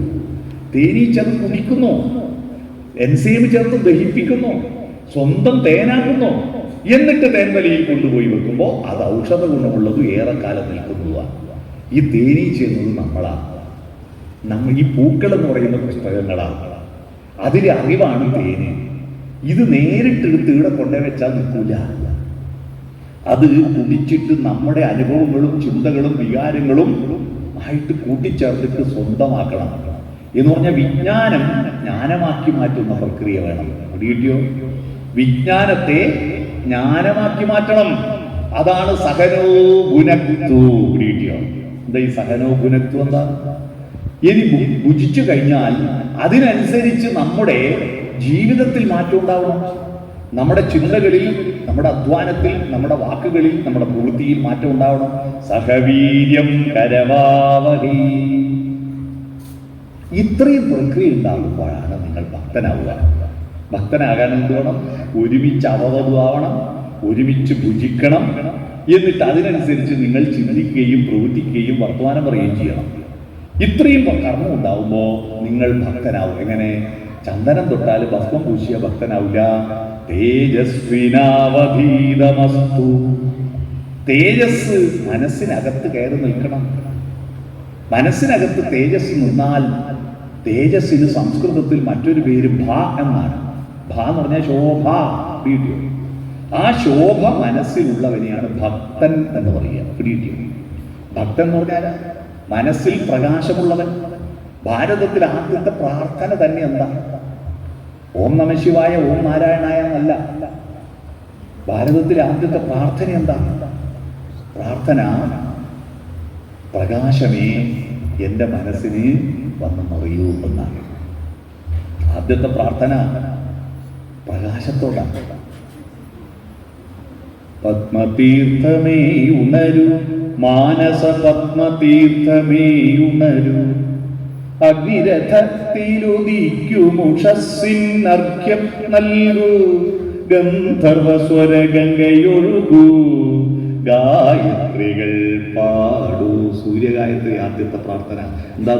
ഓം സത്സവിതുർവരണ്യം ഭർഗോ ദേവസ്യ ധീമഹി ധിയോ യോ ന പ്രചോദയാത്. അവസാനത്തെ വരി എന്താ? ധിയോ യോ ന പ്രചോദയാത്. ധീ എന്ന് പറഞ്ഞാൽ എന്താ? ബുദ്ധി. ബുദ്ധിയെ പ്രചോദിപ്പിക്കുന്ന പ്രകാശമേ എന്നിൽ വന്നു നിറഞ്ഞാലും എന്നാണ് പ്രാർത്ഥിച്ചത്. മനസ്സിലായത്? സൂര്യനായിരുന്നു ആദ്യം പ്രാർത്ഥിച്ചത്. ആ സൂര്യനെ ഇപ്പൊ വേണ്ട. ഇപ്പം വാതിൽ തുറക്കുവോ? സൂര്യനെ കണി കണ്ട ഭാരതത്തിലെ പൂർവികര് ഇപ്പൊ എല്ലാരും ഭക്തന്മാരും ഭയങ്കര അമ്പലാണ്. പക്ഷെ കണി കാണുന്നത് ക്ലോസറ്റാ. അത് പറയാം. രാവിലെ എണീറ്റ് നേരെ ക്ലോസറ്റ് പോയി കണ്ടിട്ട് പുറത്തിറങ്ങും അല്ലേ? പണ്ടല്ല ആളുകൾ രാവിലെ വാതിൽ തുറന്നിട്ട് പ്രകാശത്തെ, പ്രഭാതത്തെ, പ്രകൃതിയെ കണി കണ്ടിട്ടാണ് ബാക്കി കാര്യങ്ങളെല്ലാം ചെയ്യുക. ഇപ്പോ ആദ്യം ക്ലോസറ്റിനെ തൊഴുതിട്ടാണ്, അതാണ് ബിംബം. അതിനെ തൊഴുതിട്ടാണ് പുറത്തെ കാര്യങ്ങളെല്ലാം നോക്കുന്നത് അല്ലേ? പുറത്തെ കാര്യങ്ങളെല്ലാം നോക്കുന്നത് അങ്ങനെയാണ്. അതുകൊണ്ട് പ്രകാശം തേജസ്വിനാവധീതമസ്തു. അത് കഴിഞ്ഞാലോ? അത് കഴിഞ്ഞാൽ പിന്നെന്താ? മാ വിദ്യുഷാവഹി. ഈ പ്രകാശം ഉള്ളിൽ കയറിയ പിന്നെ ഒരാളോടും വിദ്വേഷം ഉണ്ടാവില്ല. മാ വിദ്യുഷാവഹി. ഒരാളോടും വിദ്വേഷം ഉണ്ടാവില്ല. ഇതാണ് ഭക്തന്റെ ലക്ഷണം. പിടികിട്ടിയോ? ഗായത്രി മന്ത്രം, ശാന്തി മന്ത്രം. ഈ രണ്ട് മന്ത്രങ്ങൾ ഹിന്ദു മതം ഉണ്ടാകുന്നതിന് മുമ്പുണ്ട്. ഈ മന്ത്രങ്ങൾ ഹിന്ദുമതത്തിന് മുമ്പുണ്ടായ മന്ത്രങ്ങളാണ്. മനുഷ്യക്കൂട്ടം ഒരുമിച്ച് ചേരുക. അപ്പൊ ആശയവിനിമയം ഫലപ്രദമാകണം. ആശയവിനിമയം ഫലപ്രദമാകാൻ നിങ്ങളുടെ വീട്ടിൽ ആശയവിനിമയം ഫലപ്രദമാകുന്നുണ്ടോ? എങ്ങനെയാ ഫലപ്രദമാവണ്ടേ? നിങ്ങളുടെ ആശയവിനിമയം ഞെട്ടിക്കലല്ലേ, പേടിപ്പിക്കലല്ലേ, അതെടുക്ക ഇതെടുക്ക, എന്തൊന്നും മനുഷ്യത്വം കെടുന്നതിന്റെ പ്രധാനപ്പെട്ട അടിത്തറയാണ്. നിങ്ങളുടെ ആശയവിനിമയം സോഫ്റ്റനാവണം. എങ്ങനെയാ സോഫ്റ്റനാവേണ്ടത്?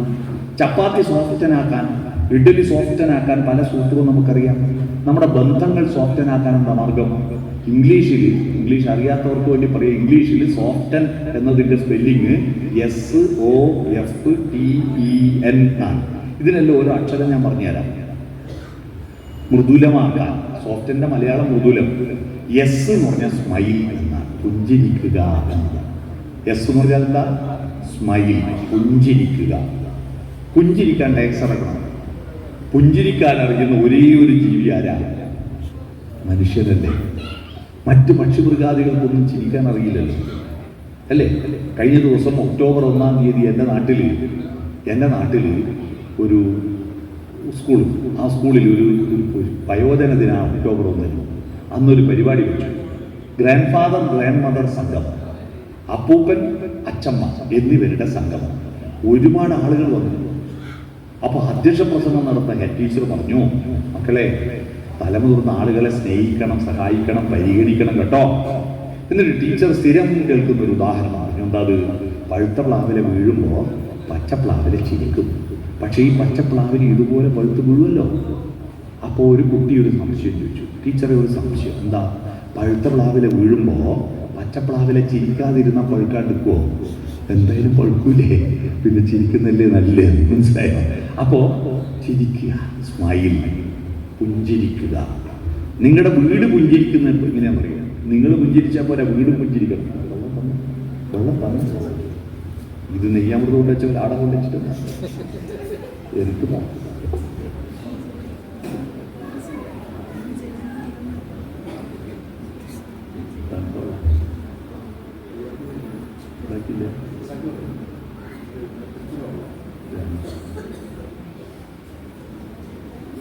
ഓക്കെ. അപ്പോ പുഞ്ചിരിക്കുക, ഹൃദയം തുറന്നു.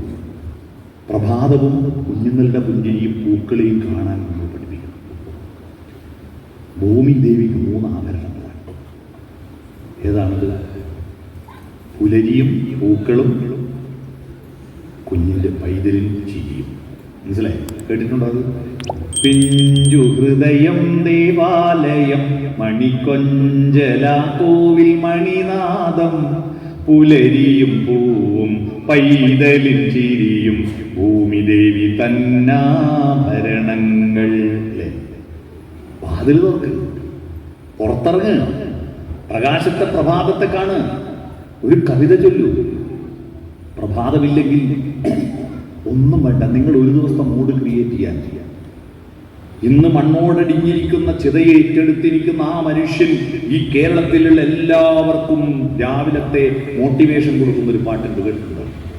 സുപ്രഭാതം സുപ്രഭാതം സുപ്രഭാതം സുപ്രഭാതം, നീലഗിരിയുടെ സഖികളെ ജ്വാലാമുഖികളെ, ജ്യോതിർമയ്യാം ഉഷസ്സിന് വെള്ളിച്ചാമരം വീശും മേഘങ്ങളെ, സുപ്രഭാതം സുപ്രഭാതം സുപ്രഭാതം. 1000 താമരത്തളിരുകൾ വിടർത്തി അരയന്നങ്ങളെ വളർത്തി, വസന്തവും ശിശിരവും കുളിക്കാനിറങ്ങുന്ന വനസരോവരമേ സരോവരമേ. അല്ലേ? നിന്റെ നീലവാർമുടി ചുരുളിൻ്റെ അറ്റത്ത് ഞാൻ എൻ്റെ പൂവൂടി ചൂടിച്ചോട്ടെ. ആഹാഹാ, ഈ പാട്ടൊരു ദിവസം രാവിലെ വെക്കുക, അല്ലാതെ രാവിലെ തന്നെ അട്ടഹാസവും ബഹളവും ഉണ്ടാക്കല്ല. രാവിലെ നല്ല മൂഡ് കിട്ടും. പ്രഭാതത്തെ കാണുക. പ്രഭാതമില്ലെങ്കിൽ നമ്മുടെ എല്ലാ പ്രാർത്ഥനകളും പ്രഭാതവുമായി ബന്ധപ്പെട്ടതല്ലേ?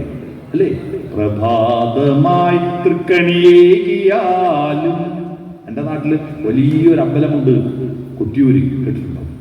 കൊട്ടിയൂർ അമ്പലം. അതുപോലെ മറ്റൊരു അമ്പലമുണ്ട്, തളിപ്പറമ്പ് രാജരാജേശ്വര ക്ഷേത്രം. ആ രാജരാജേശ്വര ക്ഷേത്രത്തിനെ പറ്റിയ വിളിപ്പുറത്തെത്തും എൻപുരാനേ തളിപ്പറമ്പിന തൻപുരാനേ. പ്രഭാതത്തെ കാണും നമ്മുടെ ഭക്തന്മാരെ. നിങ്ങൾ പ്രഭാതത്തെ കാണും. ഒരു കവിത, പ്രിയതമേ പ്രഭാതമേ, വിരിഞ്ഞു നിന്നെ നോക്കിടുന്ന പൂവുകൾ കുതാരശോഭ ചൊരിയുവാനൊരുങ്ങി വരും വൈഭവ പ്രഭാവമേ, നീ വരാതിരിക്കുകിൽ വിടരുകില്ല പൂവുകൾ, വിടരുകില്ല മുട്ടുകൾ, പ്രണയമില്ല പ്രളയമില്ല പ്രാണനില്ല പ്രാണിയില്ല, നീ വരാതിരിക്കുകിൽ എന്നൊരു കവിത ചൊല്ലിക്കൂടെ?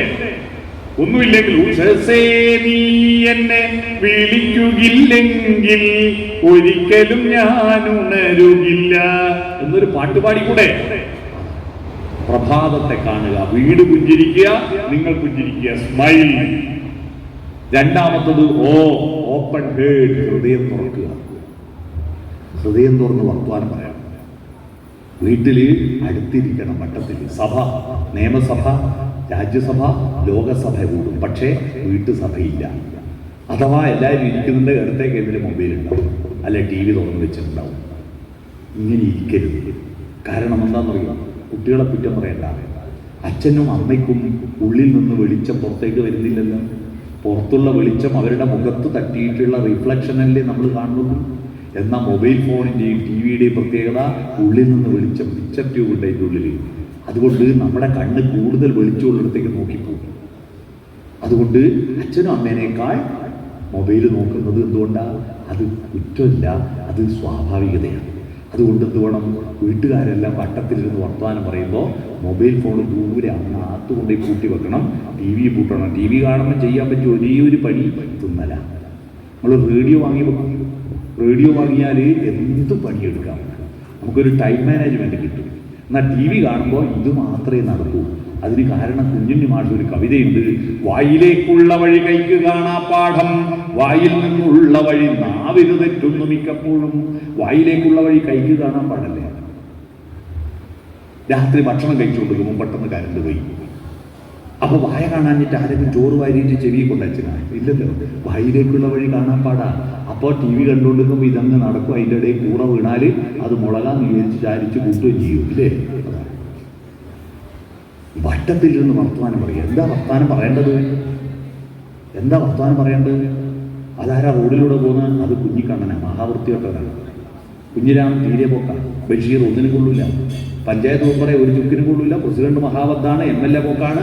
മന്ത്രിമാരെല്ലാം ഭക്ഷണന്മാരാണ്. മുഖ്യമന്ത്രി പോക്കാണ്. പ്രധാനമന്ത്രി പോക്കാണ്. എല്ലാവരും പോക്കാണ്. ഒരാളെ ഉള്ളൂ ലോകത്ത് നല്ല. അതാരാ? ഞാൻ മാത്രം. ഇത് കേട്ട് കേട്ട് നമ്മുടെ കുട്ടികൾക്ക് ഒരു ഭാവം വരുന്നത് I am okay, you are not okay. ഞാൻ മാത്രം ശരി, നിങ്ങളൊന്നും ശരിയല്ല. അഹന്ത ഉണ്ടാവുന്നു. ഞാൻ മാത്രം ശരി, നിങ്ങളൊന്നും ശരിയല്ല. ഈ അഹന്ത കൊണ്ട് കേരളത്തിൽ 4317 ആള് മരിച്ചു. അറിയോ? ഈ കഴിഞ്ഞ കൊല്ലം ചൂരൽമലയിലും മുണ്ടക്കയിലും മരിച്ച് 400 പേരാ.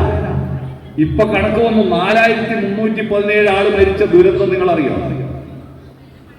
ഇന്നും മരിച്ചു 7 എണ്ണം റോഡപകടങ്ങളിൽ. ഈ റോഡപകടങ്ങൾ എങ്ങനെയാ ഉണ്ടാവുന്ന? വണ്ടീന്റെ ബ്രേക്ക് ഫെയിലായിട്ടാ? നല്ല വണ്ടിയായി ഒരു ബ്രേക്കും ഫെയിലാകുന്നില്ല. ഗിയർ സ്റ്റക്കായി പോയിട്ടാ? അല്ല. ഗിയർ ബോക്സ് സ്റ്റക്കായി പോയിട്ടാ? അല്ലല്ലോ. സ്റ്റിയറിംഗ് ബ്ലോക്കായി പോയിട്ടല്ലോ. എന്തുകൊണ്ടാ? ഈ ഓടിക്കുന്ന ഡ്രൈവർമാരുടെ അഹന്തയും അശ്രദ്ധയും ഉണ്ടായി. ഈ സകല അവരുണ്ടായി. ഈ ഭക്തന്മാര് നമ്മൾ വണ്ടി ഓടിച്ച് പോകുമ്പോൾ ഈ 4317 ആള് മരിച്ചതിൽ 208 ആള് മരിച്ചു. എങ്ങനെയാണെന്നറിയാം? എതിരെ വന്ന രാത്രി വരുന്ന വണ്ടി ഡിമ്മ് കൊടുക്കാനിട്ടാണ്. കണ്ണിൽ വെളിച്ചടിച്ചിട്ട് മുമ്പ് പോയി അടിച്ചിട്ട്. എന്ന് പറഞ്ഞാൽ ഒരു വണ്ടി ഓടിച്ചു പോകുമ്പോൾ എൻ്റെ ഈ ഹെഡ്ലൈറ്റ് ഒന്ന് ഡിമ്മാക്കാൻ ഒന്നിങ്ങനെ വേണ്ടു. വേറെ വലിയ സ്വിച്ച് ഒന്നും ഉണ്ടോ? ഇപ്പോൾ ഒന്നിങ്ങനെ വേണ്ടു. അത് ഞാൻ ചെയ്യൂല. എൻ്റെ തറവാടാണ് ഈ വണ്ടി, ഈ റോഡ്. ഞാൻ വേണമെങ്കിൽ തെറ്റിപ്പോയിക്കൊള്ളുക എന്ന അഹന്ത കൊണ്ട് 214 ആളെ കൊന്നില്ല ഈ അഹന്തയുള്ള ഡ്രൈവർമാര്. ഞാൻ ഒരുപാട് വണ്ടി ഓടിക്കുന്ന ഒരാളാണ്. ഞാൻ ഇതുവരെയായിട്ട് 3-4 ലക്ഷം കിലോമീറ്റർ വണ്ടി ഓടിച്ചു ഡ്രൈവിംഗ് പഠിച്ചതിന് ശേഷം. അല്ല, അനുഭവം കൊണ്ടായി പറയുന്നത്. ഡിമ്മ് കൊടുക്കൂല, അഹന്തയാണ്. I am okay, you are not okay. നിങ്ങളൊന്നും വേണ്ട. ടോർച്ച് വന്നതോടുകൂടി അഹന്ത കൂടി. പണ്ടത്തെ ഓലച്ചൂട്ടില്ലേ? ഓലച്ചൂട്ടിൽ ജനാധിപത്യത്തിന്റെ വിളിച്ച ടോർച്ച് എന്നെ കാണൂലല്ലോ, നിന്നെ മൊത്തല്ലേ അടിക്കൂ. ഇങ്ങോട്ടടിക്കോ?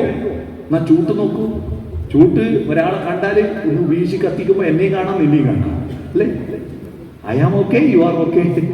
അതാണ് ചൂട്ട്. ജനാധിപത്യത്തിന്റെ വെളിച്ചമാണ്. പിന്നെ ചില കുട്ടികൾക്കുണ്ട് എപ്പോഴും പ്രാക്ക് കേട്ടിട്ട് കുട്ടികൾ I am not okay, you are okay. അപകർഷതാ ബോധം. 50-ൽ 45 മാർക്ക് വാങ്ങി വന്നവന് 45 ക്ഷയിക്കാനല്ല, 5 ഇവിടെ പോയി. അതാ അറിയണം. കിട്ടാത്ത 5-നാണ് പ്രശ്നം. എപ്പോഴും കുറ്റപ്പെടുത്തപ്പെടും. മക്കളെ പറ്റി പഠിപ്പെങ്ങനെയുണ്ടെന്ന് അയൽവാസികളോ നാട്ടുകാരോ കുടുംബക്കാരോ ചോദിച്ചാലോ എന്താ എന്ത് പഠിപ്പ്?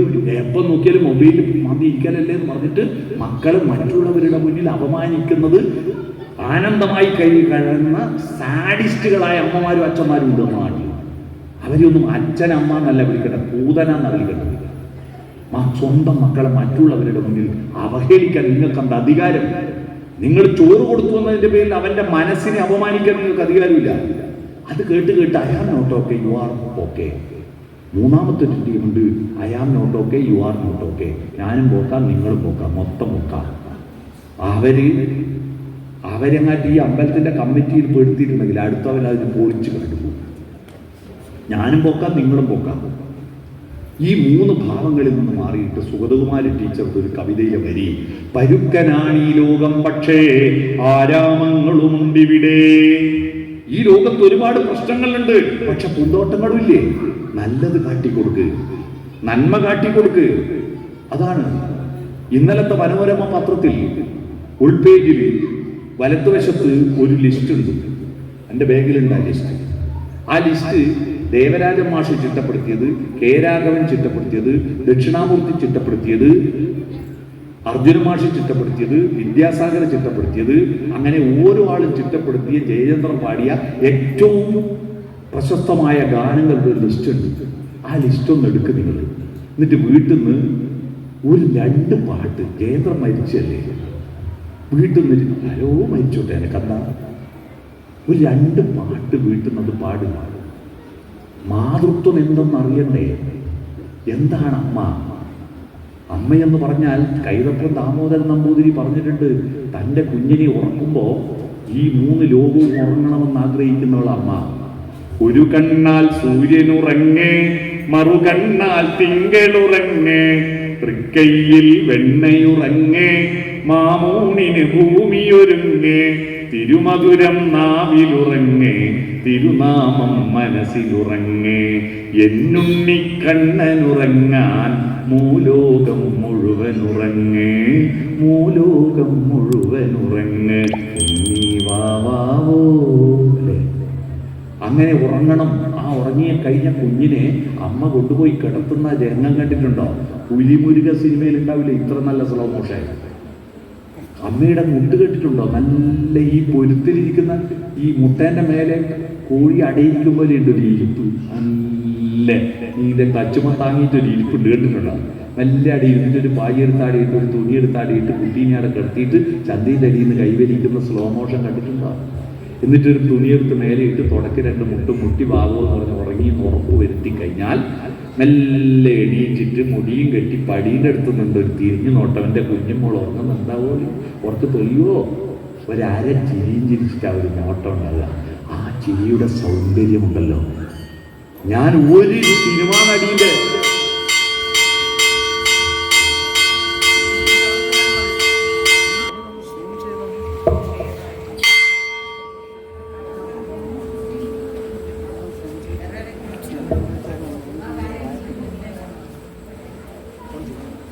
തുടരാം. അയ്യോ, ഒരാളുടെ ചിരിയിലും ഈ സൗന്ദര്യം കാണില്ല. ആ കുഞ്ഞുറങ്ങുന്ന അമ്മയ്ക്ക് കുയിലിൻ്റെ പാട്ട് പോലും ഇഷ്ടമല്ല. കുയിലിനോട് പറയും, കുയിലേ നിന്റെ പാട്ടിൻ്റെ വോളിയം കുറയ്ക്കുക, എൻ്റെ മോൻ ഉറങ്ങുക, ഉറക്ക് തെളിയിക്കല്ല. നിലാവെളിച്ചം നമുക്കിഷ്ടമാണ്. നിലാവിൻ്റെ ശിഖരരശ്മികൾ ജാലകപ്പഴുതിലൂടെ ഇറങ്ങി വന്നിട്ട് കുഞ്ഞിൻ്റെ കൺപോളകളിൽ സ്പർശിക്കുമ്പോൾ അവൻ്റെ സ്വപ്നങ്ങളുടെ നിറം കെട്ടു പോകാതിരിക്കാൻ നിലാവേ നിന്റെ വോൾട്ടേജ് കുറയ്ക്കുന്നു അറിയാം. അതാണ് ജയചന്ദ്രൻ പാടിയ പാട്ടുകളിൽ ഏറ്റവും പ്രശസ്തമായ പാട്ട്. ഒന്നിനി ശ്രുതി താഴ്ത്തി പാടുക പൂങ്കുയിലേ, എന്നോമലുറക്കമായി ഉണർത്തരുതേ, എന്നോമലുറക്കമായി ഉണർത്തരുതേ. ഒന്നിനി തിരി താഴ്ത്തു ശാരദ നിലാവേ, കണ്ണിലെ കിനാവുകൾ കെടുത്തരുതേ, കണ്ണിലെ കിനാവുകൾ കെടുത്തരുതേ. മറ്റുള്ളവരോട് മാത്രമല്ല പറയുന്നത്, സ്വന്തം ഹൃദയത്തോട് പറയാം. അമ്മ ഉച്ചത്തിൽ മിടിക്കൊല്ലെ നീ എൻ്റെ ഹൃദന്തമേ, സ്വച്ഛശാന്തമെന്നോമൽ മയങ്ങിടുമ്പോൾ, താരാട്ടിനനുയാത്ര നിദ്രതൻ പടിവരെ, താമരമലർമിഴി അടയും വരെ, ഒന്നിനി ശ്രുതി താഴ്ത്തി പാടുക പൂങ്കുയിലേ. ആ മിഴികൾ അടഞ്ഞു കിടന്നു. ഞാനിന്ന് പോയപ്പോൾ ഗദ്ഗതകണ്ഠനായിപ്പോയി. എത്രയെത്ര പാട്ടുകളല്ലേ ആ അടഞ്ഞു കിടന്നു കിടക്കുകയാണ്. ആ കാഴ്ച ഞാൻ കണ്ടു. ഞാൻ പറഞ്ഞു വന്നത്, ഈ മാതൃത്വം നമ്മുടെ കുട്ടികളെ സ്നേഹിക്കുക. നമ്മുടെ കുട്ടികളെ സ്നേഹത്തിലൂടെ അല്ലാതെ ശാസനയിലൂടെ ഒരു കുട്ടിയും നന്നായി ചരിത്രമില്ല. സ്നേഹത്തിലൂടെ ഏത് കുട്ടിയും കീഴടക്കാം. അതുകൊണ്ട് ഓപ്പൺ ഹേഡ്, ഹൃദയം തുറന്ന് വർത്തമാനം പറയൂ. അച്ഛനും അമ്മയും മക്കളും അപ്പൂപ്പനും എല്ലാം വട്ടത്തിലിരുന്ന് വർത്തമാനം പറയും. നല്ല കാര്യങ്ങൾ പറഞ്ഞു, ഒരു പാട്ട് പാടി കേൾപ്പിക്കൂ, ഒരു കഥ പറയും, ഒരു കവിത ചൊല്ലും. അത്തരത്തിൽ കുടുംബ സദസ്സുകൾ പുതിയ പുതിയ ശാസ്ത്ര നേട്ടങ്ങളെപ്പറ്റി ചർച്ച ചെയ്യൂ. അതാണ് വേണ്ടത്. ഓക്കെ. മൂന്നാമത്തത് എഫ്, അഹന്ത വേണ്ട. ഫോർവേഡിലി, മുന്നോട്ട് കുനിയുക. മക്കളുടെ മുന്നിൽ നമ്മൾ കുനിഞ്ഞാൽ മക്കൾ നമ്മിലേക്ക് ഉയരും. അറിയോ? ഒരു കുട്ടി നിങ്ങളുടെ വീട്ടിലേക്ക് വന്നു, ഈ കുട്ടിയെ നിങ്ങൾക്ക് എടുക്കണം, പക്ഷേ ഞാൻ വലിയ പഞ്ചായത്ത് പ്രസിഡന്റാണ്, കുഞ്ഞില്ല എന്ന് പറഞ്ഞിട്ട് നീട്ടിപ്പിടിച്ചാൽ കുട്ടീനെ എടുക്കാൻ പറ്റുമോ? നമ്മൾ കുട്ടിയിലേക്ക് താണാലേ കുട്ടി നമ്മളിലേക്ക് ഉയരും. മാങ്ങ കൂടുമ്പോൾ മാവിൻ്റെ കൊമ്പ് മേലോട്ട് ഉയരുമോ താഴോട്ട് താഴുമോ? താഴോട്ട് താഴും. ഇവിടുന്ന് കുറച്ച് ദൂരെ പോയാൽ ഉള്ളൂർ എന്ന് പറഞ്ഞൊരു സ്ഥലമുണ്ട്. അവിടെയുള്ളൊരു അല്ലേ പരമേശ്വര അയ്യരുണ്ട്. അദ്ദേഹം പറഞ്ഞു, മരങ്ങൾ താഴുന്നു ഫലാഗമത്തിനാൽ വരം നമിക്കുന്നു നവാമ്പുവാൽഖനം. മേഘങ്ങൾ വിളളം കൂടുമ്പോൾ താഴോട്ട് താഴുകയാണ് ചെയ്യുന്നത് എന്ന്. അതാണ് മുന്നോട്ട് കുഞ്ഞിയ ഫോർവേഡിൽ. ഒരു കുട്ടിയെ എടുത്തിട്ട് ഒരാൾ നടന്നു പോകുമ്പോൾ കുട്ടി ഭയങ്കര ശാഠ്യവും കരച്ചിലും. അപ്പോൾ കുട്ടിയോട് അയാൾ അടങ്ങ് മാധവാ എന്ന് പറഞ്ഞിട്ട് കുട്ടിക്ക് മുട്ടായി കൊടുത്തു. മുട്ടായി കിട്ടിയിട്ട് കുട്ടി കരച്ചിൽ നിർത്തുന്നില്ല. അപ്പോൾ വീണ്ടും ഇയാൾ അടങ്ങ് മാധവാ എന്ന് പറഞ്ഞ് ചായയും കടിയുമായി കൊടുത്തു. എന്നിട്ടും കുട്ടി കരച്ചിൽ നിർത്തുന്നില്ല. അപ്പോൾ അടങ്ങ് മാധവാ എന്ന് പറഞ്ഞിട്ട് ചോക്ലേറ്റ് കളിപ്പാട്ടമായി കൊടുത്തു. എന്നിട്ടും കുട്ടി കരച്ചിൽ നിർത്തുന്നില്ല. എന്തെല്ലാം വാങ്ങിക്കൊടുത്തിട്ടും കുട്ടി കരഞ്ഞുകൊണ്ടിരിക്കുന്നു. അപ്പോഴെല്ലാം ഇദ്ദേഹം അടങ്ങ് മാധവാ എന്ന് പറഞ്ഞിട്ട് ഓരോന്ന് വാങ്ങിക്കൊടുക്കുന്നു. അതൊക്കെ കണ്ടിട്ട് ഇയാളുടെ കൂടെ ഒരാൾ നടക്കുന്നുണ്ട്. അയാൾക്ക് ദേഷ്യം വന്നു. അയാൾ ഈ മനുഷ്യനോട് പറഞ്ഞു, ഇങ്ങനെ കരഞ്ഞിട്ട് നിങ്ങൾ ഓരോന്ന് വാങ്ങിക്കൊടുക്കുക അടങ്ങ് മാധവ എന്ന് പറഞ്ഞിട്ട്. ഞാനെങ്ങാനാണെങ്കിൽ ഇതെന്തോ ചെയ്തു പോകും. എന്നിട്ട് കുട്ടിയോട് കൂടെ വന്ന ആൾ തട്ടിക്കയറി, എന്താ മാധവ നിനക്ക് വേണ്ടതെല്ലാം വാങ്ങി തന്നിട്ട് നീ എന്താണ് കരച്ചിൽ നിർത്താത്തത്? അപ്പൊ അയാൾ പറഞ്ഞു, അയ്യോ കുട്ടീൻ്റെ പേര് മാധവ എന്നല്ല, പിന്നെന്താ രാജേഷ്. കുട്ടീൻ്റെ പേര് രാജേഷ്. പിന്നെ നിങ്ങൾ ആരോടായി അടങ്ങ് മാധവ എന്ന് പറയുന്നത്? ആരാ മാധവൻ? അപ്പൊ അയാൾ പറയാ, മാധവൻ ഞാൻ തന്നെയാ. എനിക്ക് ദേഷ്യം വന്നിട്ട് ഞാൻ എന്നോട് തന്നെ പറയുന്ന അടങ്ങ് മാധവ. മനസ്സിലായോ? മക്കളോട് ദേഷ്യം വന്നാൽ ഇനി ഒറ്റ വർത്താനം, എന്ത്? അടങ്ങ് മാധവ. പ്രീതിയോ അതാ അടങ്ങ് മാധവ. അപ്പോ ഫോർവേഡിൽ മുന്നോട്ട് കുനിയ, പുറകോട്ട് മലരാനല്ല നമ്മുടെ ശരീരം പിടിപ്പിച്ചു തന്നിരിക്കുന്നത്, മുന്നോട്ട് കുനിയാനാണ്. അടുത്തത് ടച്ച്. ഹൃദയത്തിൽ തൊടണം, ശരീരത്തിൽ തൊടണം. നമ്മുടെ ശരീരത്തിൽ മനസ്സിന് ഏറ്റവും കൂടുതൽ സ്വാധീനിക്കുന്ന അവയവം കണ്ണും മൂക്കും നാക്കൊന്നും അല്ല, തൊക്ക. കാരണം മനസ്സിനെന്തോ സന്തോഷം ഉണ്ടാകുമ്പോൾ നമ്മൾ ആദ്യം തൊക്കിലല്ലേ ചലനുണ്ടാകുക, രോമാഞ്ചം ഉണ്ടാകുന്നില്ലേ, അനുഭൂതി ഉണ്ടാകുന്നില്ലേ? രോമമില്ലാത്തവർക്ക് തോലാഞ്ചകം ഉണ്ടാവില്ലേ? ഇല്ലേ? രോമം ഇങ്ങനെ എഴുന്നേറ്റില്ലേ? ആ തൊക്കിൽ സ്പർശിക്കണം, പരസ്പരം കൈ കൊടുക്കണം, മക്കളെ കെട്ടിപ്പിടിക്കണം. വാത്സല്യം എന്ന വാക്കിന്റെ അർത്ഥം അറിയാമോ? വാത്സല്യം എന്ന് പറഞ്ഞാൽ കുട്ടികൾ ധരിച്ചിരിക്കുന്നത് കിൻഡർ ജോയി കിറ്റ്കാറ്റ് എല്ലാം കൊണ്ടു കൊടുക്കലാന്നല്ല. വാത്സല്യം എന്ന് പറഞ്ഞാൽ വത്സം, നെഞ്ച. ശ്രീവത്സം എന്ന് കേട്ടില്ലേ? മഹാവിഷ്ണുവിന്റെ നെഞ്ചത്തെ മറുകിനെ ശ്രീവത്സം എന്ന് പറയാം. വാത്സല്യം നെഞ്ചോട് ചേർത്ത് പിടിക്കുക എന്നാണ്. മക്കളെ കെട്ടിപ്പിടിക്കണം, എത്ര വലുതായാലും. മക്കളെ തൊട്ടിട്ടേ രാവിലെ വിളിക്കാവൂ. അവന്റെ മുടിയിഴകളിലൊന്ന് വിരലോടിക്കുക. അവന്റെ കുപ്പായത്തിൽ കൈയിട്ടിട്ട് പുറത്തൊന്ന് ചൊറിഞ്ഞു കൊടുക്കുക. ഏത് ഗുരുത്തം കെട്ട കുട്ടിയും പൂച്ചയെ പോലെ അനുസരിക്കും, പുറത്ത് മാന്തി കൊടുത്താൽ മതി. മനസ്സിലായോ? അതുകൊണ്ട് ടച്ച് തൊടണം. അത് ഭാര്യയും ഭർത്താവും തൊടണം കേട്ടോ. അച്ഛനും മക്കളും അമ്മയും മക്കളും തൊട്ടാൽ പോരാ, ഭാര്യയും ഭർത്താവും യുദ്ധത്തിൽ തൊട്ടാൽ പോരാ. മക്കളുടെ മുന്നിൽ അടുത്തിരുന്ന് വർത്തമാനം പറയുന്ന അച്ഛനമ്മമാരെ കാണുന്ന കുട്ടികൾക്ക് നല്ല മാനസിക ഊർജ്ജം ഉണ്ടാവുക പറയുന്നത്. ഭാര്യയും ഭർത്താവും അടുത്തിരുന്നൂടെ? നിങ്ങൾക്ക് കല്യാണം കഴിച്ചല്ലേ, ഇന്ന മടി ചുമന്ന് കൈവച്ചാൽ കുട്ടികളൊന്നും തെറ്റിദ്ധരിക്കില്ല കേട്ടോ. പ്രേമം എന്ന് പറയുന്നത് വിവാഹത്തിന് ശേഷം ഇല്ലാത്ത പരിപാടിയാണെന്നാ പലരും ധരിച്ചത്. പ്രണയമെന്ന് പറഞ്ഞാൽ മരണം വരെ. നിങ്ങൾ ഊഞ്ഞാലെന്ന് പറയുന്ന വൈലോപ്പള്ളി ശ്രീധരമേനോന്റെ കവിത കല്യാണം കഴിഞ്ഞവരെല്ലാം വായിക്കണം. NN കക്കാടിന്റെ സബലമീ യാത്രയും വായിക്കണം. അത് മരണം വരെ പ്രേമിക്കാനുള്ള പ്രേരണ നിങ്ങൾക്ക് കിട്ടും. ഇത് കല്യാണം വരെ 100 പ്രാവശ്യം ഐ ലവ് യു അയക്കൂ. കല്യാണം കഴിഞ്ഞതിന് ശേഷം ഒരു തവണ ഐ ലവ് യു പറഞ്ഞിട്ടുണ്ടോ? ഐ ലൈക്ക് യു പറഞ്ഞിട്ടുണ്ടോ? അതെന്താ കല്യാണത്തിന് ശേഷം ഐ ലവ് യു പറയാത്തതെന്ന് ഞാൻ കുന്നംകുളത്ത് കഴിഞ്ഞ ദിവസം ഒരു ക്ലാസ് എടുക്കുമ്പോൾ ചോദിച്ചു. എന്താ കല്യാണത്തിന് ശേഷം ഐ ലവ് യു പറയാത്തത്? അപ്പോൾ ഒരാൾ എഴുന്നേറ്റ് എന്ന് പറയാം, അതെന്താ പറയാത്തതെന്നറിയോ? എന്താ, ഇലക്ഷൻ കഴിഞ്ഞാൽ പിന്നെ പ്രചരണം വേണ്ടല്ലോ. ഇലക്ഷന് വേണ്ടിയിട്ടുള്ള പ്രചരണമായില്ലേ ഐ ലവ് യു അല്ലേ? അപ്പോ പ്രേമിക്കണം, പരസ്പരം തൊടണം, ചുമലിൽ കൈവെക്കണം. ടച്ച് ഒരു പ്രധാന ഘടകമാണ്. അടുത്തത് ഈ ഐ കോണ്ടാക്ട്. കണ്ണിൽ നോക്കണം. കണ്ണാണല്ലോ നമ്മുടെ വ്യക്തിത്വത്തിൽ ഉറവിടം. ഞാൻ കഴിഞ്ഞ 2 ആഴ്ച മുമ്പേ കുവൈറ്റിൽ ഒരു പരിപാടി പ്രസംഗിക്കാൻ പോയി. കുവൈറ്റിലെ പരിപാടി അറിയുമെങ്കിൽ ശിവഗിരി തീർത്ഥാടനമില്ലേ? അവർക്ക് ശിവഗിരി തീർത്ഥാടനത്തിന് വരാൻ പറ്റാത്തതുകൊണ്ട് ശ്രീനാരായണ ഗുരുവിന്റെ ആ റിക്ഷവണ്ടിയിലെ ആ വണ്ടി അതുപോലെ ശ്രദ്ധിച്ച് ആ റിക്ഷവണ്ടിയിൽ ശ്രീനാരായണ ഗുരുവിന്റെ പ്രതിമയെ എടുത്തിരുത്തി അതിനെ പുഷ്പങ്ങൾ കൊണ്ട് അലങ്കരിച്ച് സകല ആളുകളും മുമ്പിൽ ബാനറും പിടിച്ച് ശിവഗിരിയിലേക്ക് യാത്ര ചെയ്യുന്നത് പോലെ ആത്മോപദേശ ശതകവും ശ്രീനാരായണ മന്ത്രങ്ങളും ചൊല്ലിക്കൊണ്ട് 2 ലൈനായിട്ട് നടന്നുപോയി കുറേ ദൂരം. എത്ര 100-300 ആളാ നടക്കുന്ന എവിടെ കുവൈറ്റില് നടന്നുപോയി. ഒരു അത്ഭുതമായിരുന്നു. അതിൽ മുഖ്യമായും പ്രഭാഷണം നടത്താൻ ശ്രീനാരായണ ഗുരുവിന്റെ ദർശനങ്ങളെ കുറിച്ച് പ്രസംഗിക്കാൻ എന്നെ വിളിച്ചത് അവര്. ഞാനവിടെ പോയി പ്രസംഗിച്ചു. അതിന്റെ പ്രസംഗമൊക്കെ യൂട്യൂബിൽ ഇട്ടിട്ടുണ്ട് അവര്. ഗംഭീര തീർത്ഥാടനം അതിന്റെ പേര് തന്നെ തീർത്ഥാടനം എന്നായിരുന്നു. എല്ലാ വിധത്തിലുള്ള മഞ്ഞ കൊടിയും എടുത്ത് എല്ലാവരും ഇങ്ങനെ നടന്നുപോയത്. അപ്പോ പിന്നെ കണ്ണിൽ നോക്കി വർത്തമാനം പറയണം. ഞാൻ കുവൈറ്റ് പോയത് എന്തിനാണ് പോകുമ്പോൾ ഇത് പറഞ്ഞു തന്നിരാന്നറിയില്ല.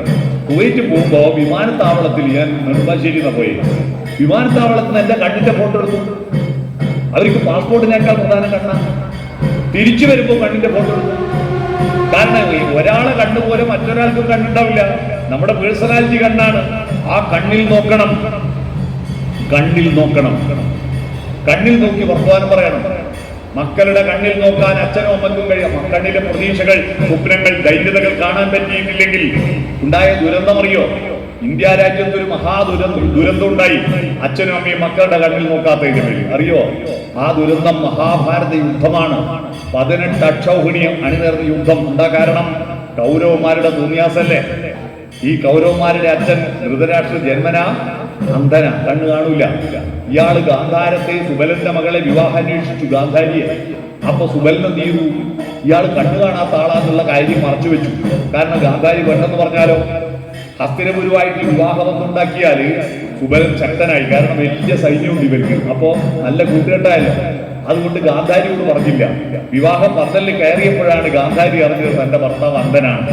തന്നെ പറ്റിച്ചതിൽ പ്രതിഷേധിച്ച് മന്ത്രകോടി പിടിച്ച് കണ്ണു കെട്ടിയിട്ട് ശപഥം ചെയ്തു, തന്റെ ഭർത്താവിന് കാണാൻ പറ്റാത്ത ലോകം ഇനി ഞാനും കാണുന്നില്ല. മരണം വരെ കണ്ണുകെട്ടി നടന്നു. 100 ആണിനെയും 1 പെണ്ണിനെയും പറ്റി.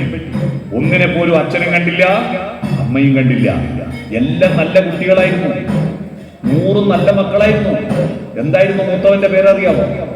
കൗരവന്മാരിൽ മൂത്ത ആളെ പേരറിയാമോ? ദുര്യോധനൻ അല്ലെ? അല്ല. അച്ഛനും അമ്മയും വിളിച്ച ദുര്യോധനൻ അല്ല, സുയോധനൻ.